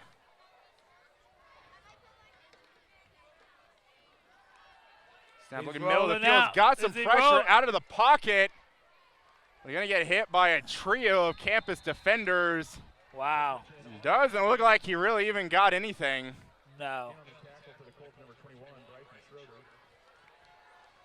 Boy, this is going to be a long night for Central, it seems as though. You know, I'd even just thinking about this, they're faced with a 3rd and 25. I mean, I don't even know if I'd even try for all 25 yards, just try and get some yardage back. They get their punter off his own goal line. Yeah, and that's really what they probably need to do. Yeah. But I have this funny feeling that they're going to pass it. They look like they might be coming in a run formation, but yeah, under center, throws it. Got a little bit of Screenplay. screen left side. Screenplay. Gets one block, gets by another. Screenplay. Wonder if he was able to cut that ball to the outside with that block. Might have had it. I think it was the hesitation.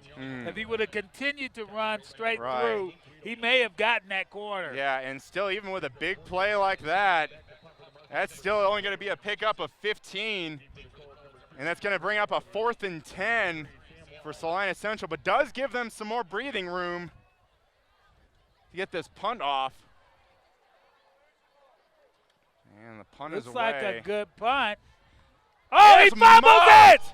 And it's out. The ball is free. But it looks like Campus is on it. Campus looks like they're still able to recover. Could have been a disaster for Campus there. Well, I don't know how much of a disaster it would have been when you're leading 27-3. Sure, but you got the momentum. You got momentum going your way. Could have been disaster to get. I think Central it would have been a on happy spot for Central. Probably, yeah. You ought to at least give them a highlight. Yeah, sure. Seeing a lot of trips to the right side tonight. Campus coming out with that as well. Looking right side, another swing pass. Gets some blocks, but only going to get about a yard. You know, I can only imagine him saying, I hope that he doesn't pitch that to number 48 on us again. Yeah. Well, it makes you wonder what, I mean, you would think, like, especially this week in practice for Central, they've got to be keying on where number 48 lines up in these formations. I think it's probably more important than ever, especially coming out of halftime, that you got to keep your eyes on number 48 at all times. Line up slot left side. And he's like a little bit of a broken play. Might have been miscommunication on the handoff between number 1 and 2 of Campus, but still, even with a broken play, still able to pick up about 4 yards.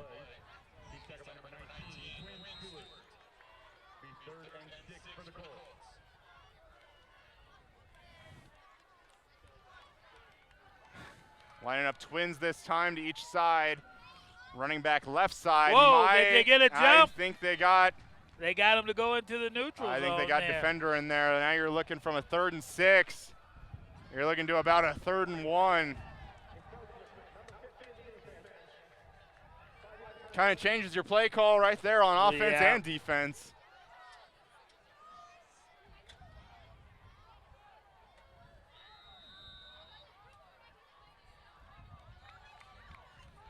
And here comes our guy, Quinn. Direct snap right to him. We do have a flag down. He has the first down and more. Yeah. And we'll see where this flag goes. We might be going forward, but we might be going right back. And we'll see what the call is. Maybe an illegal formation kind of area. I don't know. Kind of flag thrown on the edge. And that, in fact, is the call. Legal formation on Campus. So you get the 5 yards on the offsides, and you get the 5 yards right back. Wow. I'd almost do the same play again. Right. Looks like they're going up. 2 receivers left side, and both sides we have Hicks in the slot left side. Back Looking to to pass. pass. Gets good protection down the center Wide of the open. field. Oh, There's Hicks. Able to stay Oh, on his feet. Makes the side. this Left is side. not Gets good. a block. Not Is he able good. to stay on his Not feet? good. And yes, he And is. it's another touchdown. Touchdown. Not only Campus, Another but the fourth touchdown. touchdown on the night for number 48 of Campus.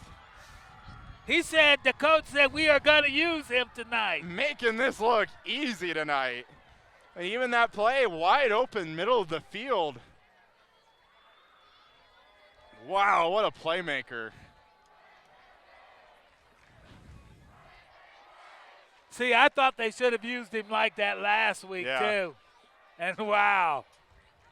And it sounds like the Campus fans across the way from us was cheering his name just a second ago. Whoa. And Rogers lining up for the extra point. And it's a, And we have it blown dead. I thought it was going to be a fake there. He Yeah. took off. I was wondering, maybe it was a little bit of a false start. Oh, no, there was a Central guy that blasted through there. But no, we're actually going to get an encroachment. And now it looks like we're getting some substitutions. Now getting a little bit closer to the goal. Campus might elect to go for it to get back those points on that missed field goal they had. Or excuse me, that missed extra point. Look what they bring out. Oh, there he is again. Sound the alarms. There he comes. Direct And snap. he got it. Gets a And little he bit of got the it. edge, but he's going to be they- stopped short.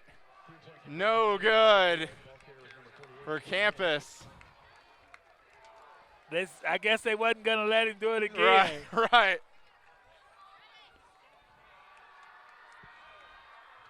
Well, another drive by Campus.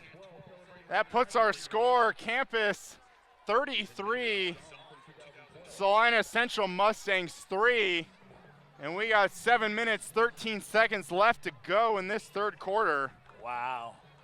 And just feels like every 3-4 minutes, the score is just getting about 6 points worse for Central.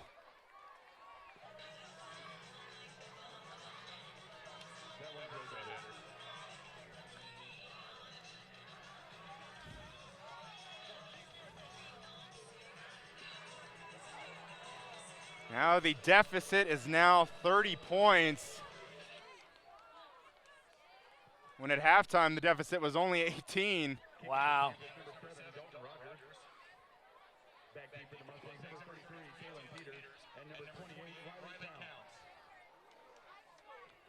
Dalton Rogers, number 7, the kicker for Campus, getting to use his leg a lot tonight.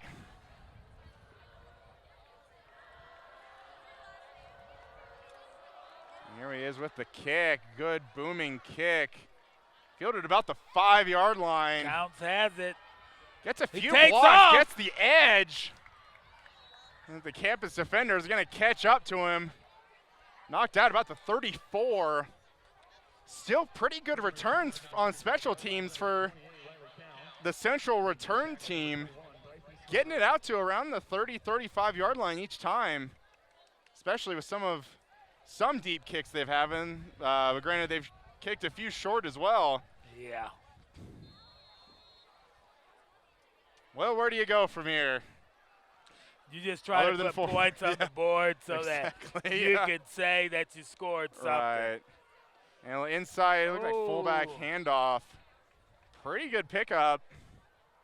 Close to about 6 there.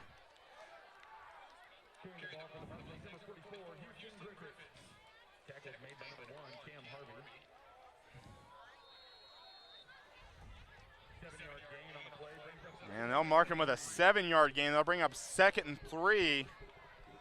Good yardage on first down. Definitely what they need. He's back Back to to pass pass. this time. That's a Rolls man in the out. backfield. Passes. Over the center, Oh. but behind the receiver. Had his hands on it, but still not able to haul it in. I don't know. My coach used to tell me if it touches your hand, you're supposed to catch it. Right. But of course, as a somewhat receiver myself, of course, we'll use every excuse to, combat that. Like, oh, well, the ball was thrown, we'll do everything to to make an excuse out of that. But, yeah, I mean, he looks like he had both hands on it, just kind of in an awkward position, falling away from the ball. And we have a outside handoff. Breaks a few tackles. Ooh. Gets hit and sandwiched pretty hard. Pickup only about one. I believe they got the second string in there. Really?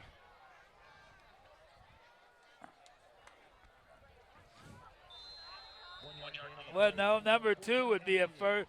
No, they got the first string still. Okay. I see a few of them in You know, there. it's kind of at that point that how Central's been playing sometimes. I wouldn't be surprised no, if they that's put what in. I'm getting at. I wouldn't be surprised if Coach Hall would put him in.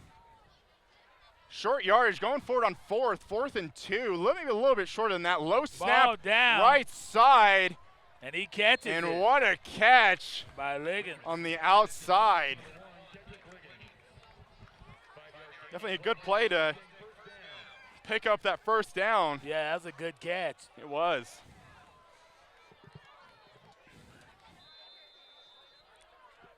Moving the sticks. Central has the ball on their own 49. Close to getting into campus territory, and honestly not into campus territory very much, only a few times. Richardson back to pass, look downfield again. Again, overshoots Liggins.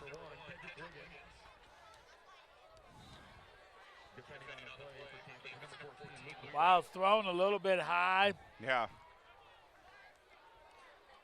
And even just kind of looking at some of his other passes, a lot of times their receivers for Central, they're able to make the catch, but they have to reorient themselves to get the catch, either if it's behind or up above, if it's low.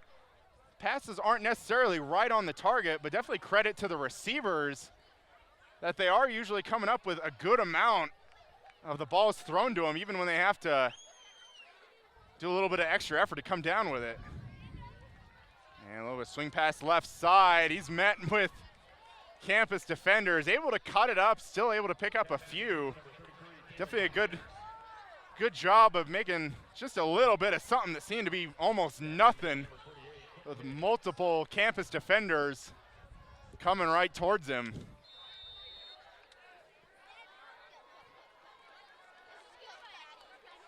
Central lining up with twins.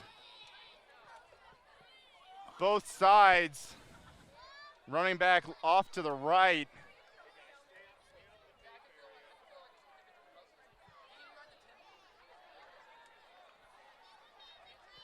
Good pass, good catch to Liggins' right side. Picks up first down on that third down.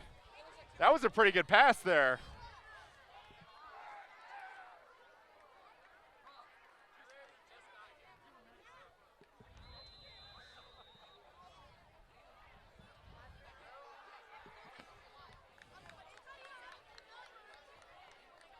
Wow.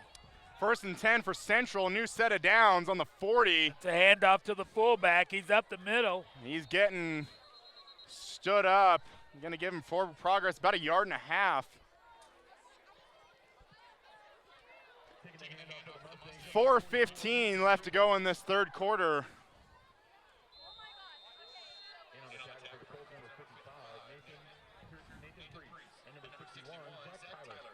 Bring up 2nd and 8 for this Central offense. A little bit of confusion on Central's side. He's just Two now players not in. sure what's going on. Looks like Central's going to take a timeout.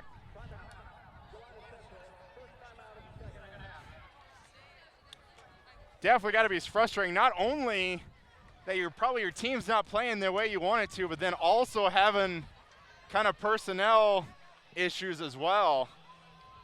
Hurting them, having to force timeouts as well. It's not looking good at all. It's not. Colts still 33, Mustangs 3. Central is driving into campus territory. Still got it about the 38. But Salina Central has had the ball in campus territory a few times. Sometimes they've gone backwards, sometimes they've got it a little bit farther, but then still able to kick a field goal. Let's see if they can get the ball all the way I don't even in there know for that. a touchdown here. Has there been a highlight in here yet? When I have to think about it, that's probably not the best sign. But yeah, it might be tough to pick one out so far.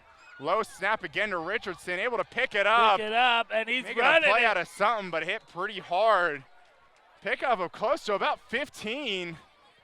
They needed that. Yeah, I'll move the ball to the central 24-yard line.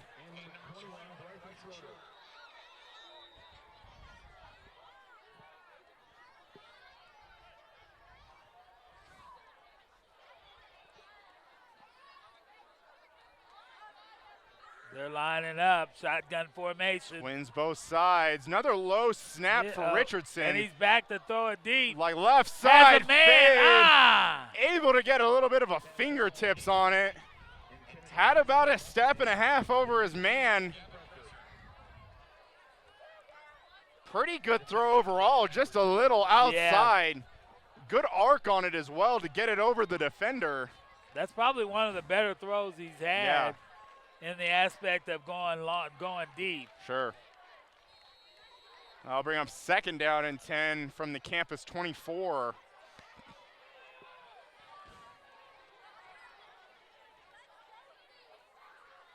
Three players in the backfield for campus. And pitch right side. Peters takes off. And we got a flag coming in.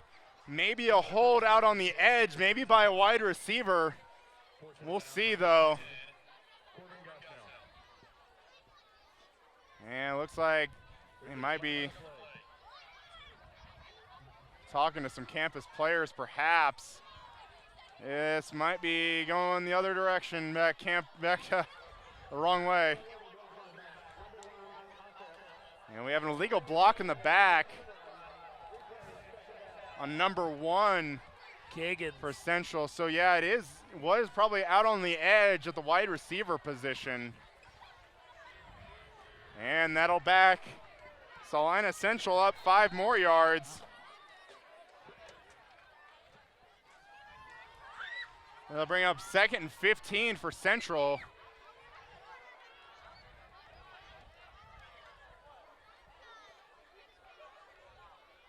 Shotgun formation. Another low back snap. To pass. Got a guy in the back. backfield, scrambling He takes right off. side. And he's able to get the ball close into the red zone. They're going to mark him about the 21, perhaps. See where they actually mark him now. Looks like they got him pretty much right at the 20. It's a good pickup there on 2nd down, making it 3rd and 5. Big down here for Central. Big down. Trips left side. Got a wide open left side. Richardson back to pass, looking left side. Able to catch it, but it's going to be marked down about the 11 and a half. It's like he had his knee down when he made the catch. Good concentration with that defender making That's a contact with highlight. him. That's what they need. Right. Definitely good concentration. I mean, that campus defender looked like he was getting ready to get in and break that up, but still able to hang on to it.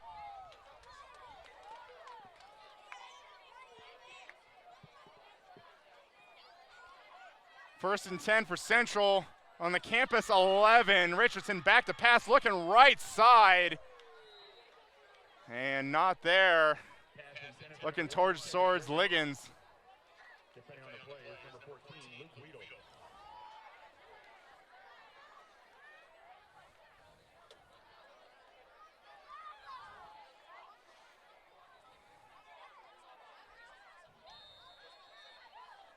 .247 left in this 3rd quarter.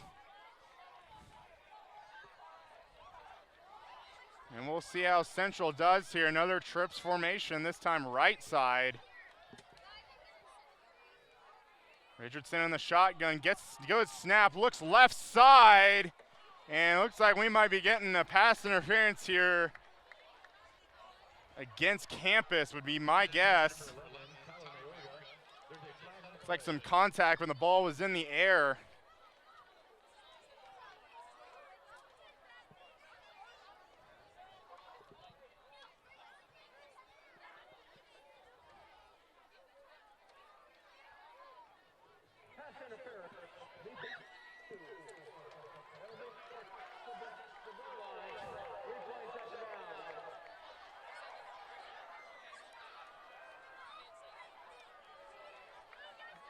And that'll move the ball a little bit closer. Wow, they're Central. really in scoring position now. Right, yeah. So On if the they don't 5.5. punch it in now, I don't know if they're going to get very many of these opportunities here. Yeah, yeah.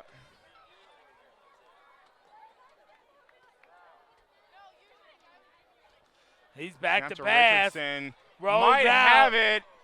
Pass. Throwing and back wide open side. man. Oh! Goes He up there tried with to one-handed.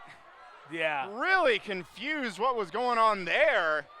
Looked like he was able to probably turn his body and get two hands on it, but tried to catch it over the shoulder with one arm. Really confusing there. Looked like he tried to one-hand that.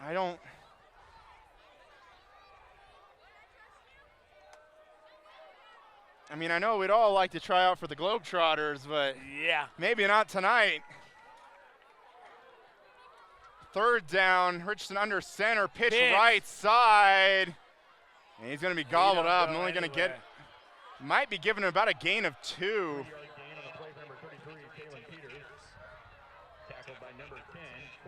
And that'll bring up 4th down. I'd say you probably got to keep the offense on the field here, no question. Yeah, you've got to, and you've got to try and punch this in. And they do have a 1st down if they can get to the 1-yard line.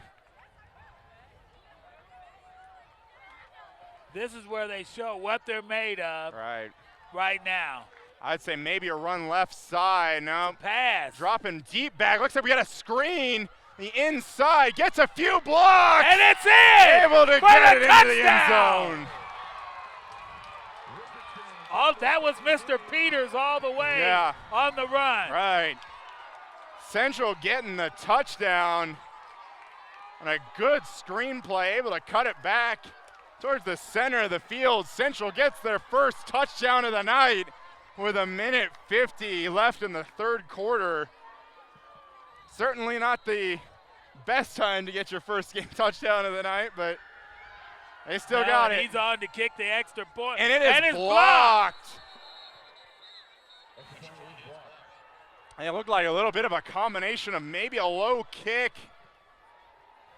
and a defender getting right in there for Campus.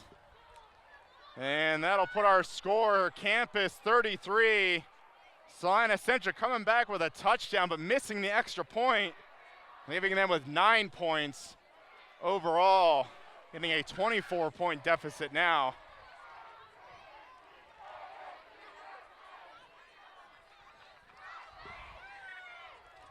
I don't know that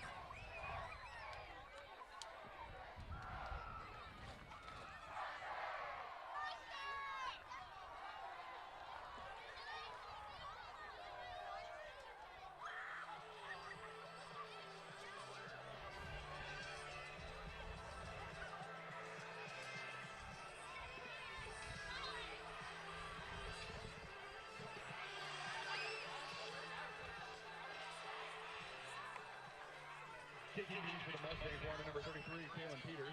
Back deep for the Campus Colts, number 1, Cam Harvey, number 3, Sean Wise. And Peters getting the ball again, ready to kick off. Campus ready for the kick. So with 1:50 left in the 3rd quarter, we have the Salina Mustangs with 9 and the Campus Colts with 33. Central prepared to kick off. Yeah, we might have an That's onside a kick swivel here. kick, and they have it. They have It it. is down. The Mustangs right have there. it. I was thinking about it, The ball was especially, recovered by Higgins. especially when Peter, I was thinking about it right before he got up there. I was like, this would be a great time for an onside kick. And What do you did got it to do? lose?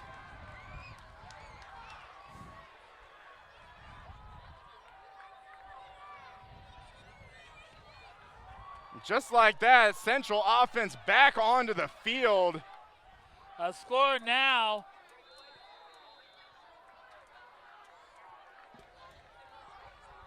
And we'll see what Central does with his new possession. Trips left side. Richardson with the ball, looking left Pass. side. It's complete. And it's caught. Still pretty fortunate for there. He had number 2 and 28 pretty close to each other on that route. It seems like all of a sudden they've woken up. Yeah. Like they've been asleep this whole time. Yeah. And looking at the box score last week against Hutch, that looks like the exact same thing. They woke up. Granted, it was still a pretty big loss, but looks like they came back, especially in the last 2 quarters of that game. Richardson now back, looking deep middle of the field. Wide in stride. And the touchdown, Salina Central. Liggins pulls it in, stretches across the goal line. You talk about that highlight of the night for Central. I think we might have just found it. Side.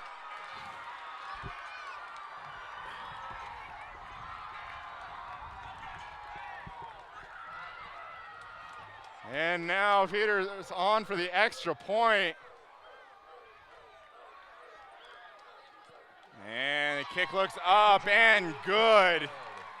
And just like that. So Liggins, he actually recovered that kick. He did, yeah. Kickoff on the onside kick and then scores the touchdown. Yeah. Well, that now puts our score, Campus 33, Salina Central 16, cutting into that lead a little by little. That was a good cut in. It was. And at the right time to do it. Yeah.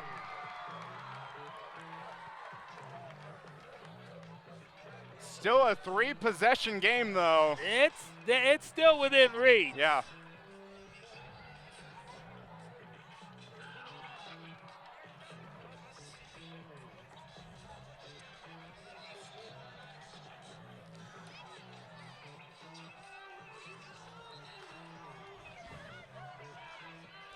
You go back to it again?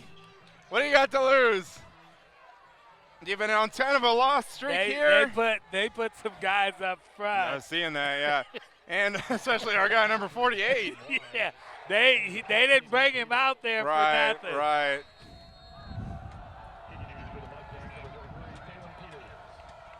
And here we go again. And we might be having it again, right side. And this time Hicks gets it and is able to down it. For a reason. Yeah. Well, they put him out there for a reason, and I don't know if I'd want to kick it right to him, especially that big guy. Yeah. He's going to probably hang on to the ball, even if he gets his hands on it. Camp is now back on the field. Minute 3 left in this third quarter. Campus now trips left side, running back offset left side. And he keeps looks like it. he Quarterback keeps it.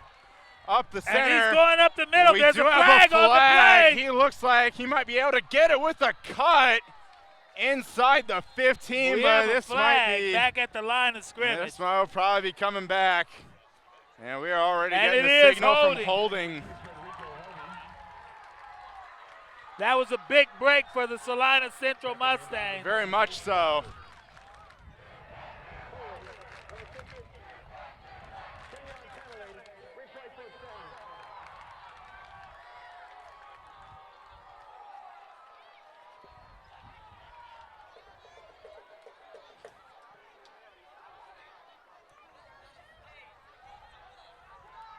Wow.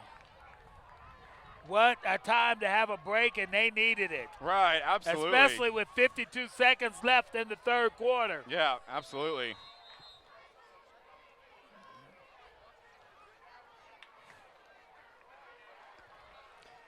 And now 1st and 20 for Campus. And inside a handoff. Pickup of about 2. And that brings us 30 seconds left in this third quarter.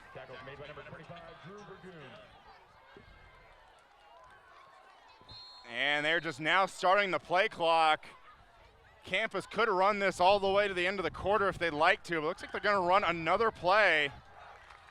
Might try to drag them off sides, 10 seconds left, and I think they might I'd watch just for the hold it screen off. right now. Right. Oh, it looks like they're going to let the clock I run think they're out. just going to let it go.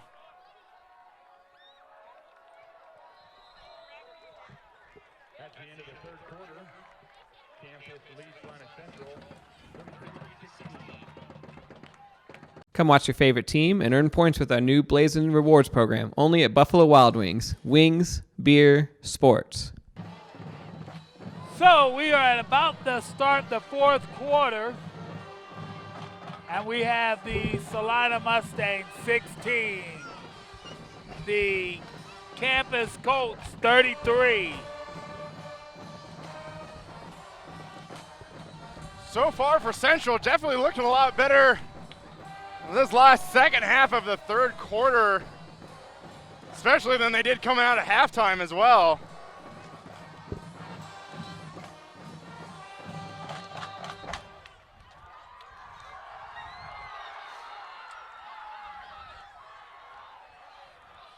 So the Mustang defense takes the field. And still 2nd and 20 for this campus offense.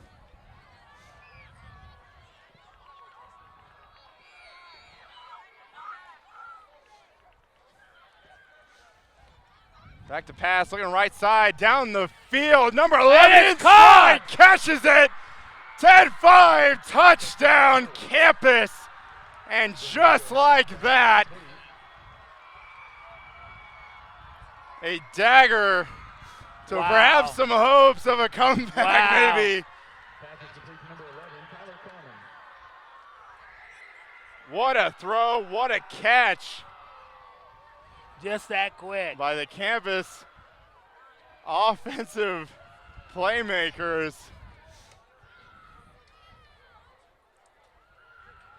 And Rogers again on for the extra point.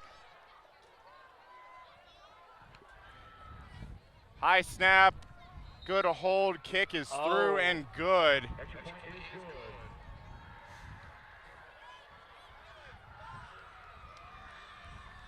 Well, and just like that, campus back on top now, 40-16, that lead. Back to 24. Just that quick. Yeah.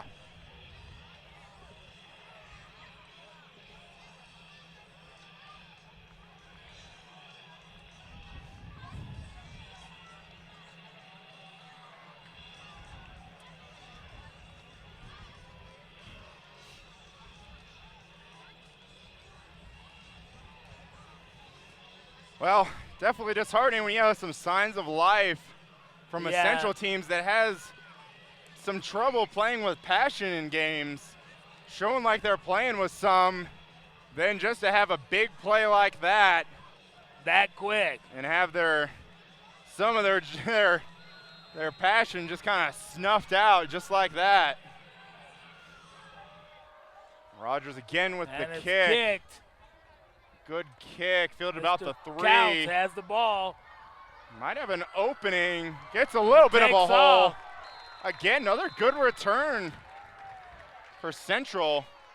Returning the ball up to the 35-yard line, number 28, Riley Counts. Tackles made by number 11, Tyler Coleman.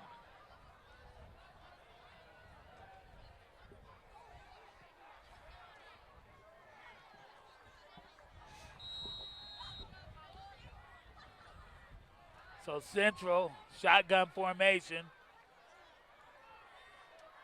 Mr. Peters standing in the backfield. Nope. He's got plenty Deep of time. left side. Trying to throw. Overthrown. And that looks like a Liggins he out would there have just again. took a little bit off of that. Yeah. And man, if he's able to catch that, man, we'd be getting some air tonight on a lot of passes.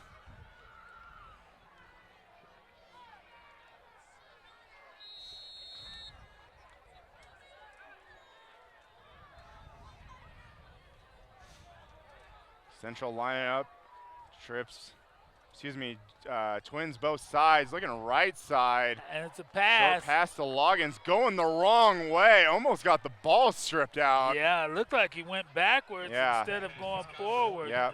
Well, they're still going to give him forward progress to the 40-yard line. Going to be about a 6-yard pickup. Tackles made by number 22, Mateo Martinez, and number 1, Cam Harvey. And here comes another third down for Central.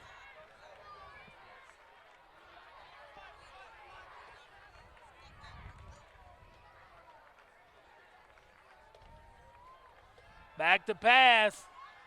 Has Loggins right side again. And even if he came down with that, I don't know if he ran out of bounds as well. I don't know if he was forced out.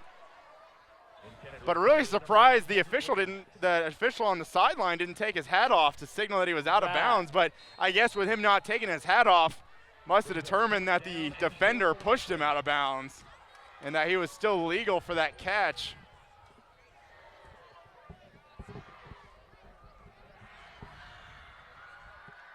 And that'll bring up 4th and 4 for Central. Offense on the field. I wouldn't be surprised if the quarterback didn't go back to pass and then take off. Right, they got a wide open left side, especially that trips could roll out that way.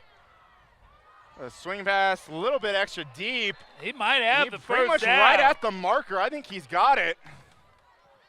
Richardson's pass is complete to number 28, Riley Count. Tackle made by number 48, Quentin. And looks like he's got and it. He signals the first down. And he gets the first. Good play. Good job by Central, able to pick pass. up. Yeah, able to pick that up. And Central lining up again right off the bat. Ready for the next play. And bounce probably off the the shoulder pads, yes, of Central receiver. Good thing that ball was near the sideline and not in the middle of the field where some linebacker could have been sitting right there to take it out of the air. I'll bring up second and 10. I think really number 48 has put in his work tonight. He has. And it consistent. He's playing middle right side. linebacker Looking too. back to the left. Has a guy. Man. He has able to catch 15, and 10, 5. And it's a touchdown. Mustangs. Touchdown. Salina.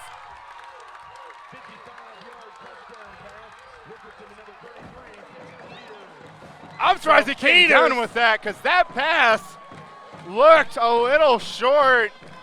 Didn't hit the receiver necessarily in stride, but still able to get the ball right over the head of the campus defender into his arms and get all the way in for a touchdown. Absolutely looking like a completely different team this second half than they were the first half. The third quarter, late in the third quarter, it looked totally different than what it did the first two quarters. Right. And then the other thing about this whole thing I would say is as they line up. As they're lining up for a two. 2-point. Snap to Richardson, looks left and fires back and right side. And he catches it. What a he catches play. it. Oh my Did goodness. you see that catch? By Leggins again. Did you see that catch? catch? Oh my goodness. That was Mr. Kiggins. That was a catch. What a great job by not only Leggins, but a great job by this receiving core for Salina Central. Able to haul in those balls that not necessarily on the money. No. But definitely picking up his quarterback. What a play out there. The 2-point conversion is good. That puts our score Campus 40, Salina Central 24. And now we're back to 16 points. We were at 18, now we're at 16. 10:33 left in the game. And you know, I wouldn't be surprised if we saw something from Salina Central here on the kick team.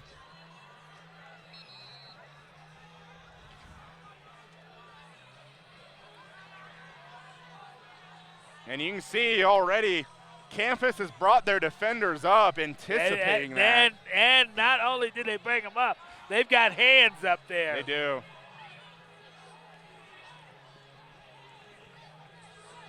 If Central has some people with speed, they might be able to kick it over They've that got second number layer. one. They've got number 2.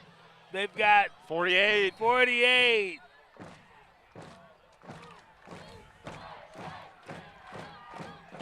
And Central lining up. Taylor Peters Spreading ready the to kick it field. off. And might be kicking it short again. They He do. kicks. But we have a penalty. It's going to be offside. Might probably be that.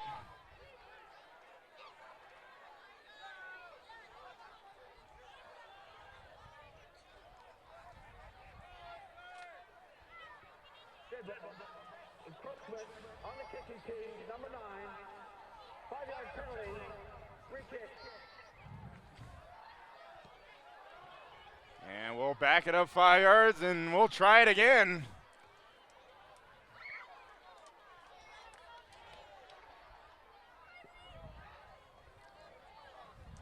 And they will kick it again.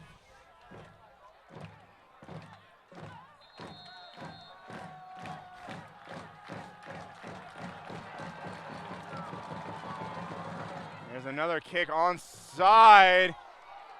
Campus defender comes up in front of the 10-yard line if that ball goes. And Campus does recover.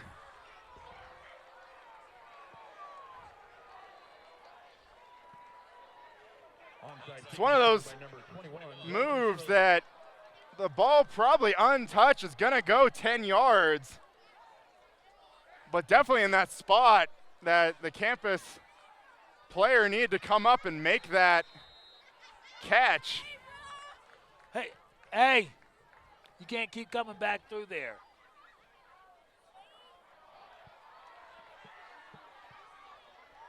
Campus right side.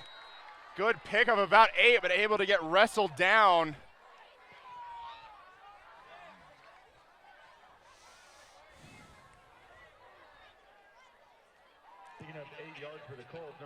Pretty good pickup there for Campus. I'll bring up a 2nd and 2.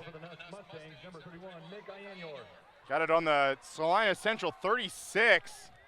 Wow, now they're They got a bunch of trips on the right side, handoff inside. And he's making some moves. Yeah, able to make some moves, pick up another first down. down. Under 10 minutes left in the game. And I'd say that's probably a big point for Campus going forward. Just keep the ball on the ground and keep the clock moving.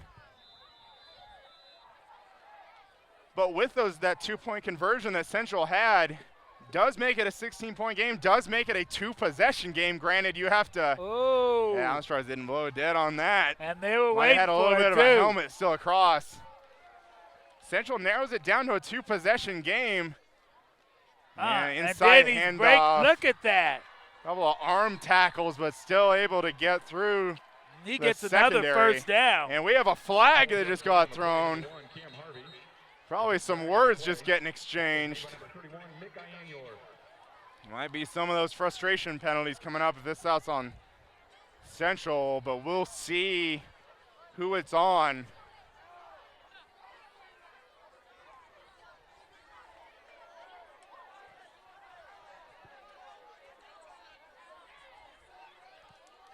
All 5 officials talking about it currently.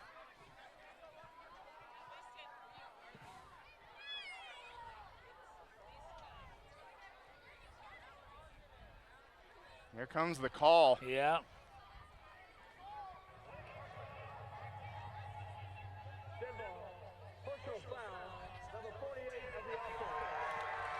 And we have a personal foul, looks like on Hicks.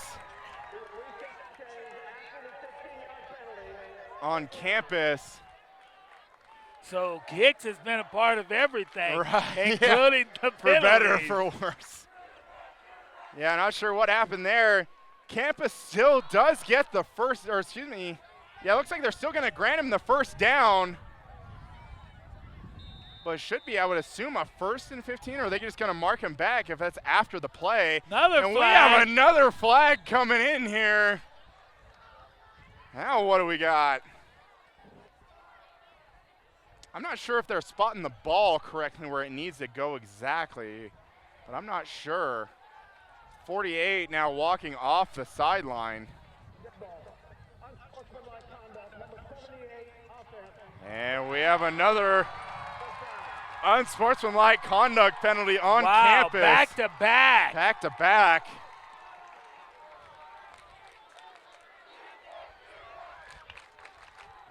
And you just would have thought probably on that bus ride home for campus, their head coach would be pretty happy, but now with these back-to-back penalties here in the fourth, you know he ain't gonna be too happy about that. Wow.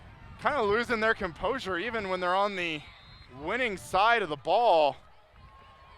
It's like getting Central kind of fired up And about he it. runs. Inside handoff. And he breaks a gap.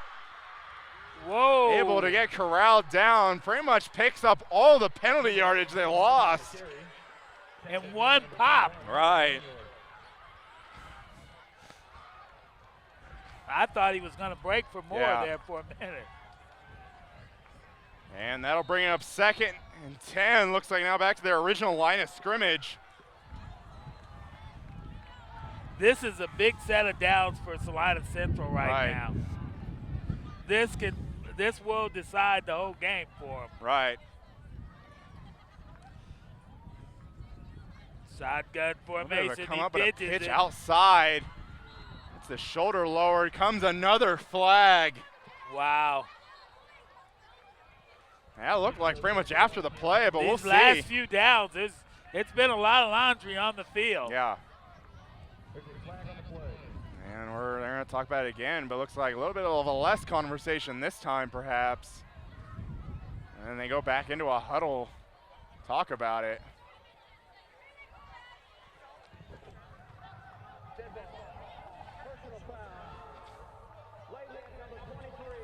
There's going to be a personal foul, a late hit on Salina Central. And this time it'll move the ball in campus's favor.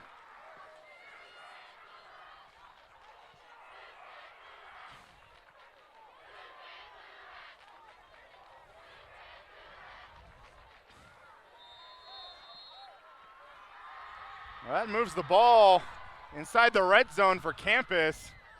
Another inside handoff, he's gets some wide blocks. That campus front five driving the Central defensive line off the ball. They just drove it completely off the ball. Yeah. And just even touch back on the last few plays, definitely not, both coaches not going to be happy with the penalties, not Coach Greg Slade for campus with those personal foul penalties, but then on the Central side, maybe a little bit of a retaliation there. So both coaches not going to be happy with how their teams man in motion. going right there. Inside handoff. And it's touchdown. Untouched. Touchdown, I campus. hate to be the one to bear bad news, but with 7:37 left, the campus Colts 46, the Salina Mustangs 24, and I think the song is winding up. Has anyone ever told you that there's always a chance? There always is, but again, not the brightest time. Good snap, good hold. Kick through the uprights. Whoa.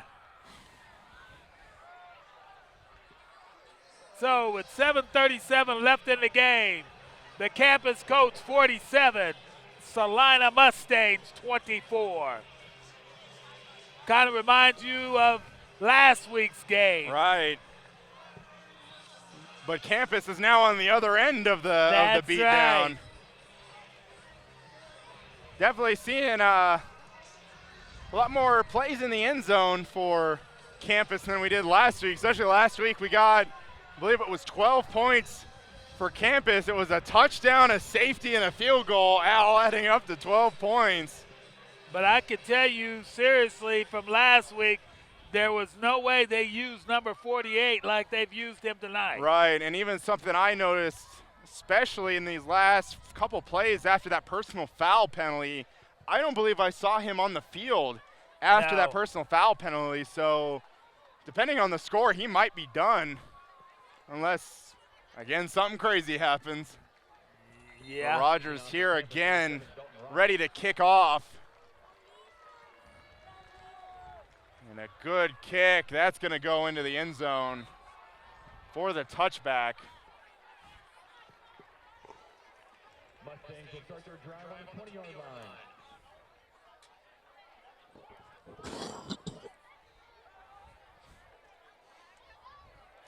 Well, 7:37 left in our game. Central with a 23-point deficit. Do you think Coach Hall is just ready to run the ball up the middle a few times and get to next week? I'm thinking he's still trying to win. Well, essentially coming out shotgun formation, trips left side, looking that way. Gets out of a tackle, running right side, gonna get gobbled up by a couple of campus receivers. Gonna go down as a sack. As a battle loss, and Charles, I think I might see a yellow flag on the field. field. You do see a yellow flag. While we're seeing the yellow flag, I think he has number 48 out there right. It might in be the middle, too. Might have something around the head on that tackle. We'll see. Face mask. We do get to grab the inside of the helmet. And that'll be some more penalty yardage. Some more free yards as well.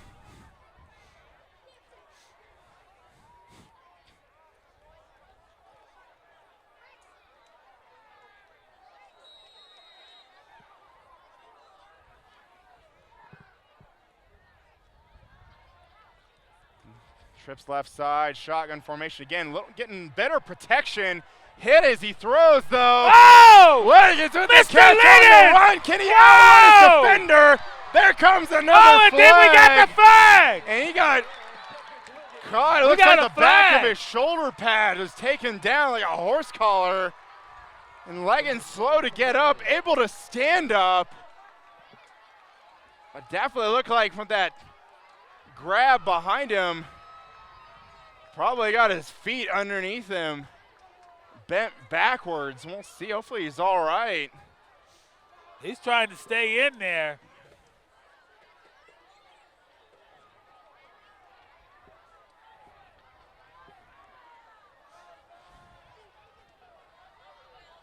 Personal foul, horse collar tackle, number 2 of the defense. In full pass position, first down. Now move the ball even closer for him. Boy, that was a good catch. It was as well. That's kind of a tough situation because if, he doesn't even, probably the only thing he can get a hold of is that horse collar, and if he doesn't even do that, he's easily walking into the end zone. He is. But, of course, he's going to get the penalty. I mean, it's kind of the thing where, hey, the guy's clearly going to catch it for a touchdown, but the only thing you got to do is get a pass interference. This just kind of seemed like just save the touchdown. And it's right caught. Side out pattern. Touchdown, Mustangs. So with 6:46 left in the game, we have the Salina Mustangs 30, the campus coach 47. We're looking forward to the extra point. Yes.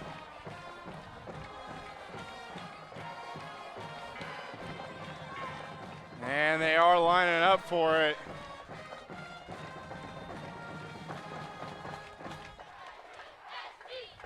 Lining up for the kick. The kick is up, and it's good. It looks good. Now, how about you mentioned a few minutes ago about a lady warming up her vocal cords. How's she doing currently? She's still tuning them up. Yeah, right. But she hasn't really came to a full thing. Right. 47-31, and we're back to 16 points again. And I wouldn't be a bit surprised if we saw the, what are we looking at, the 4th onside kick now for Central? I'd almost kick it away. I'd almost kick it deep. I think I'd kick it deep. I think so, especially as many people as they're bringing up, or excuse me, they might be bringing up here.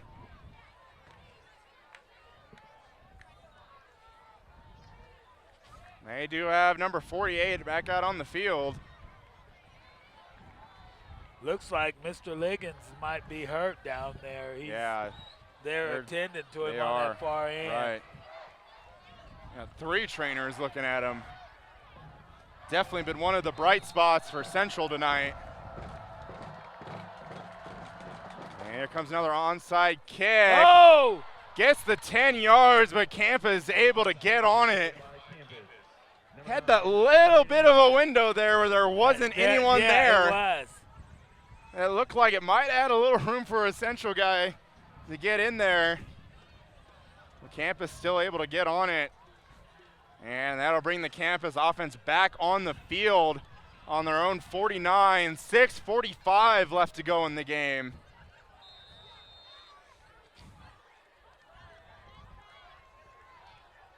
Boy, they're probably not very happy right now down there. It looks around as they gather around, and it's a run right off. He goes nowhere. Harvey picking up 1 yard on the play. Tackles made by number 19, Quinn Stewart, and number 14, Cade Gertson. I would expect to see Campus running the ball, especially on 1st and 2nd down. But if they need to pick up a 3rd down conversion through the air, I think they'll do it, but definitely try to keep the ball on the ground. The first 2 plays keep the clock running, but we'll see if they can They're running as much time show as me they wrong can. here. Another inside handoff. Pick up about 3. Perhaps maybe 4. Tackles made by number 14, Cade Gertson. Under 6 to play now. Brings up 3rd and 4.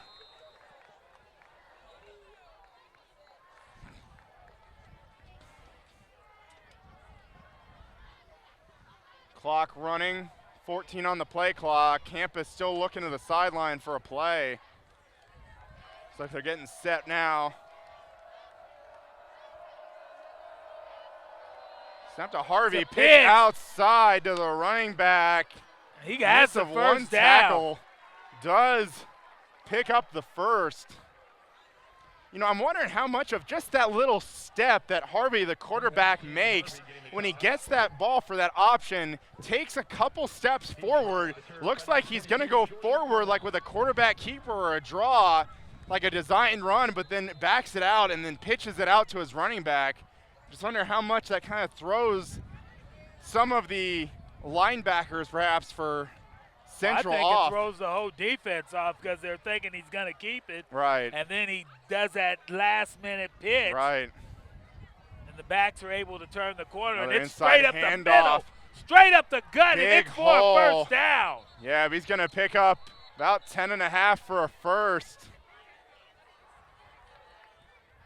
I don't think he could have went no more straight up the middle than that. I don't think he got even touched until probably 8, 9, maybe more than that yards off the field. And this is the kind of thing that makes the lady tune up her voice. Yes, it does.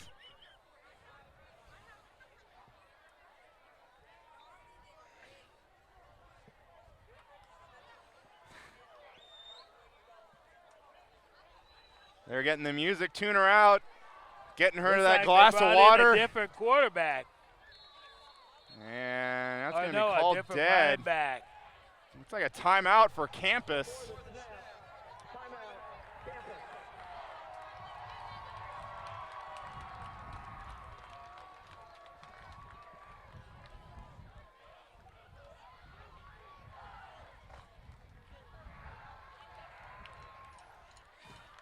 We got 4:35 left to play. Campus still with a 16-point lead, leading 47-31. Have a new set of downs on the Salina Central 28.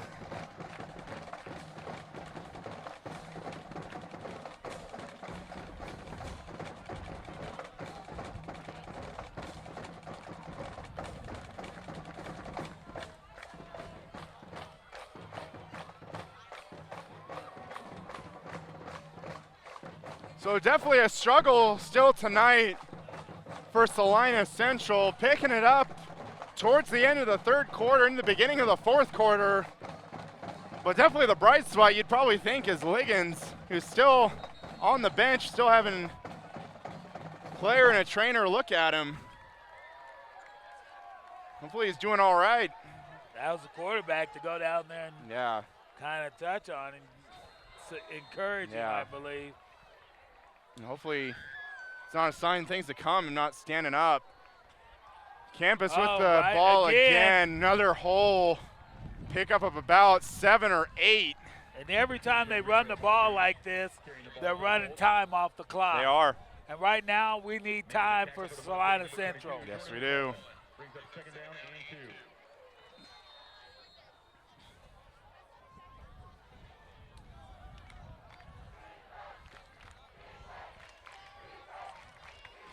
2. Campus lined up again. Another handoff.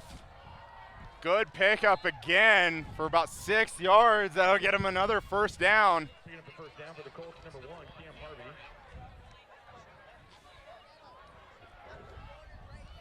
He's wrapped up by number 25, Drew Burgoon.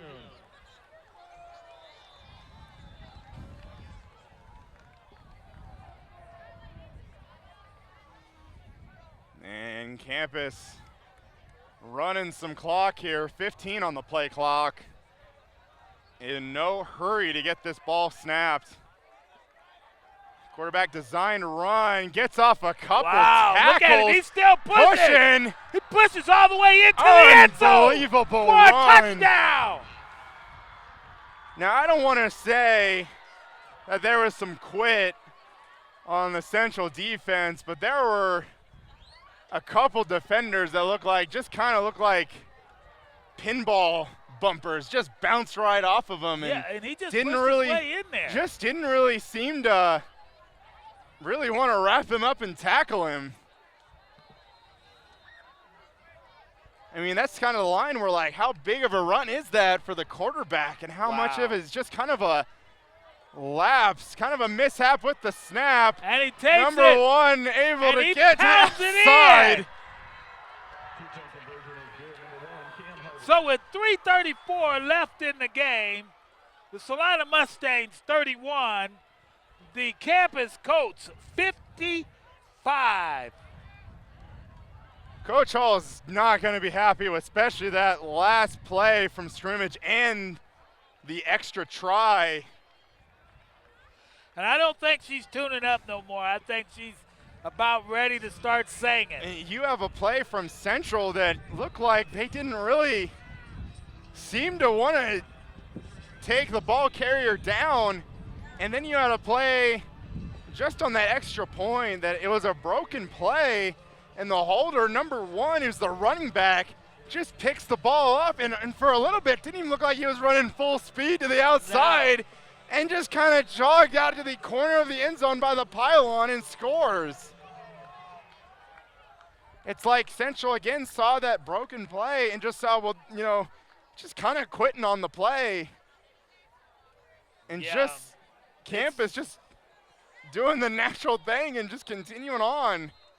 Well, I think they've seen some of their players make big plays by running over people. Right. Deep kick by Rogers into the end zone. When one person runs over somebody, then the other guys get confident that they can do it too. Right, right. And big number 48 has done that on several occasions tonight. Well, we had a 24-point deficit. We had an 18-point deficit. They even got it down to 16 a couple times. Well, we're right back to 24 with 3:34 left to go in this game. The thing is, their wide receivers out. Yep. And at this point in the time, he probably should sit for the rest of the game. No. There's Mr. Peters. Yeah, good side, getting the edge, picking up a good gain. As much as Leggins has been an impact for Central, I don't know if there's any use for putting him back on the field for this last 3 minutes, 26 seconds. Well, Game's out of your reach. Don't get him hurt any more than he needs to. I think he's out. He's out for sure. And now, is those the crutches for him? I'm wondering. There's a trainer dealing with crutches. And that looks like that is him walking on the crutches right now. Yeah. Hopefully he doesn't need to Where are those too long? He's got his cleat off and some ice around his foot. Back on the field, left side throw for Richardson. Pick up about 5 or 6. And some of the Central fans starting to exit.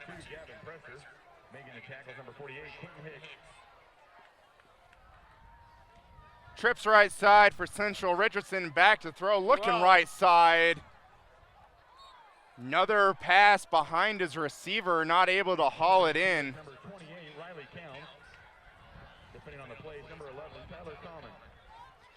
2:54 left to go. Central with a 3rd and 5.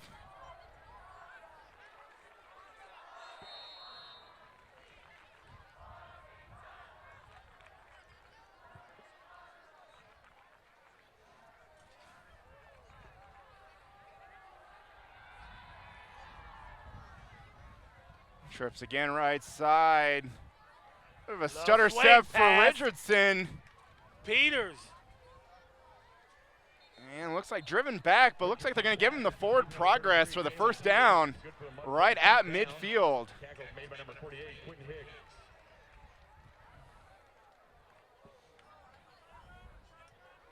They move the chains. Central's showing hurry up, even though game is a little bit out of reach, but kind of playing like they're still in it. Definitely got to appreciate that. Richardson takes off right side, scoots out of bounds for about a 3-yard pickup. Richardson takes up 2 yards on the play. And they'll officially only give him a 2-yard gain. Some substitutions in for Campus. Looks like they're getting some players in that getting some playing time.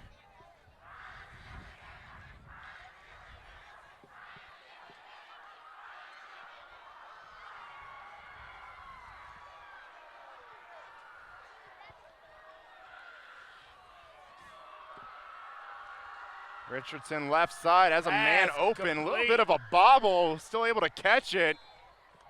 It's a good pickup, going to be about a yard short of the first. Tackle made by number 21, Bryson Schroeder. And they're lining up quick again, just past 2 minutes, 15 seconds left in this game.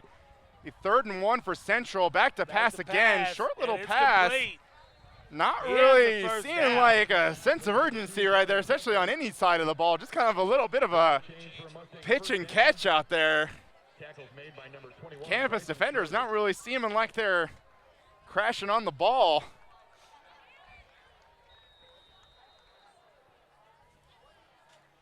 And Campus now only rushing 3 defenders, putting more people back into coverage. Another catch by Central. Gobbled up after an 8-yard pickup. And luckily, he didn't get hit right at first because he was kind of carrying And that see, he even ball had about behind him. 4 to maybe 5 Campus players there that all just could have smushed him, but only about 2 of them actually ended up touching the receiver. Right side again, another catch to number 11. This time, multiple body parts grabbed and swung around, taken down. First down. Gets the first down inside the red zone, perhaps, about right at the 20-yard line. Yep, inside the 20-yard line, 1:25 left in the game. Whoa, and that was almost gets picked a tip in the backfield. A number looks like 45 of Campus. Gets maybe another step in front of that ball. He's able to take it all the way. Yeah. He's able to pick that ball off. No one was going to catch him.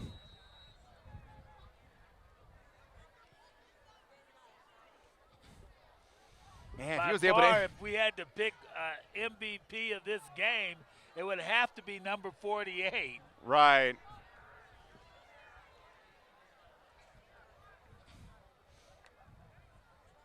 He's back to pass. Has some time looking has a man. into triple coverage, And he but caught still it. able to pull it down. 3 defenders for Campus. With Salina Central able to pick up the touchdown with 1:15 left to go in the game.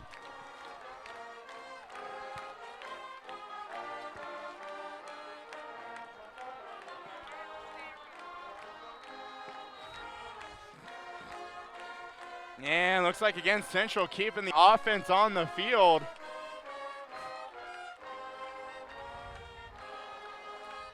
Chance to make this a 16-point game again.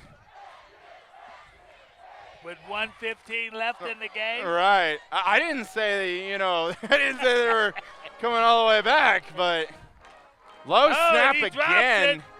Right side. And bounce it's in incomplete. front.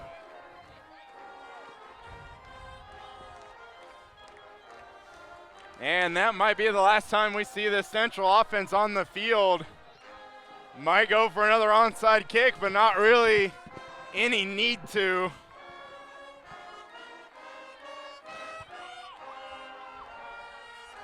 So with 1:15 left in the game, Campus still at 55. Salina Central has up their point total to 37.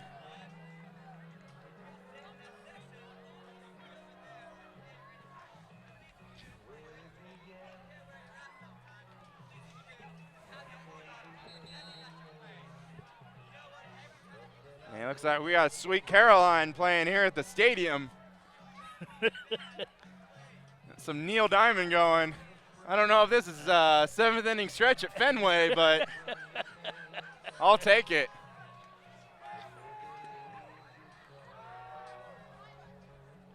Well, this is the last all gas. I mean, if you can get the onside kick, you can kind of get another point. Maybe this will take you in with some momentum next week. Sure.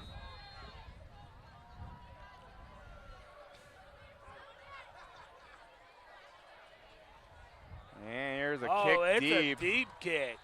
But it is a little of a skyrocket. Oh, he bobbles it, but by Campus, taken down. Close to about the, close to the 25, might be around the 23. And more than likely, this Campus offense will run out the final 1 minute, 11 seconds left to go in this game. Are they going to bring in some of the... We'd like to say thank you to our tailgate sponsor tonight, Conklin Cars. I'm not sure, but they're still lining up like they might run a play. They do, inside handoff. Still picking up yards. Taking the handoff for the Colts. That's probably the last play of the game, wouldn't you say? Oh, we'll get a couple more, I think. We just the knee is what it should be. Oh, right. Well, yeah. I would assume they'd go out and knee, but hey, if they want some players to play, they might run it again. But 47 seconds left to go. And looks like they're all coming in, and looks like it's victory formation time for the Campus Colts. And this might be the last snap. 30 seconds to play. Just depends on when they start that play clock. And looks like that's going to do it. Yeah. Under 20 now. Now the play clock starts, but it's not going to matter. Our final score is going to be Campus 55, Salina Central 37. And we'll be back with 2 post-game interviews right after this.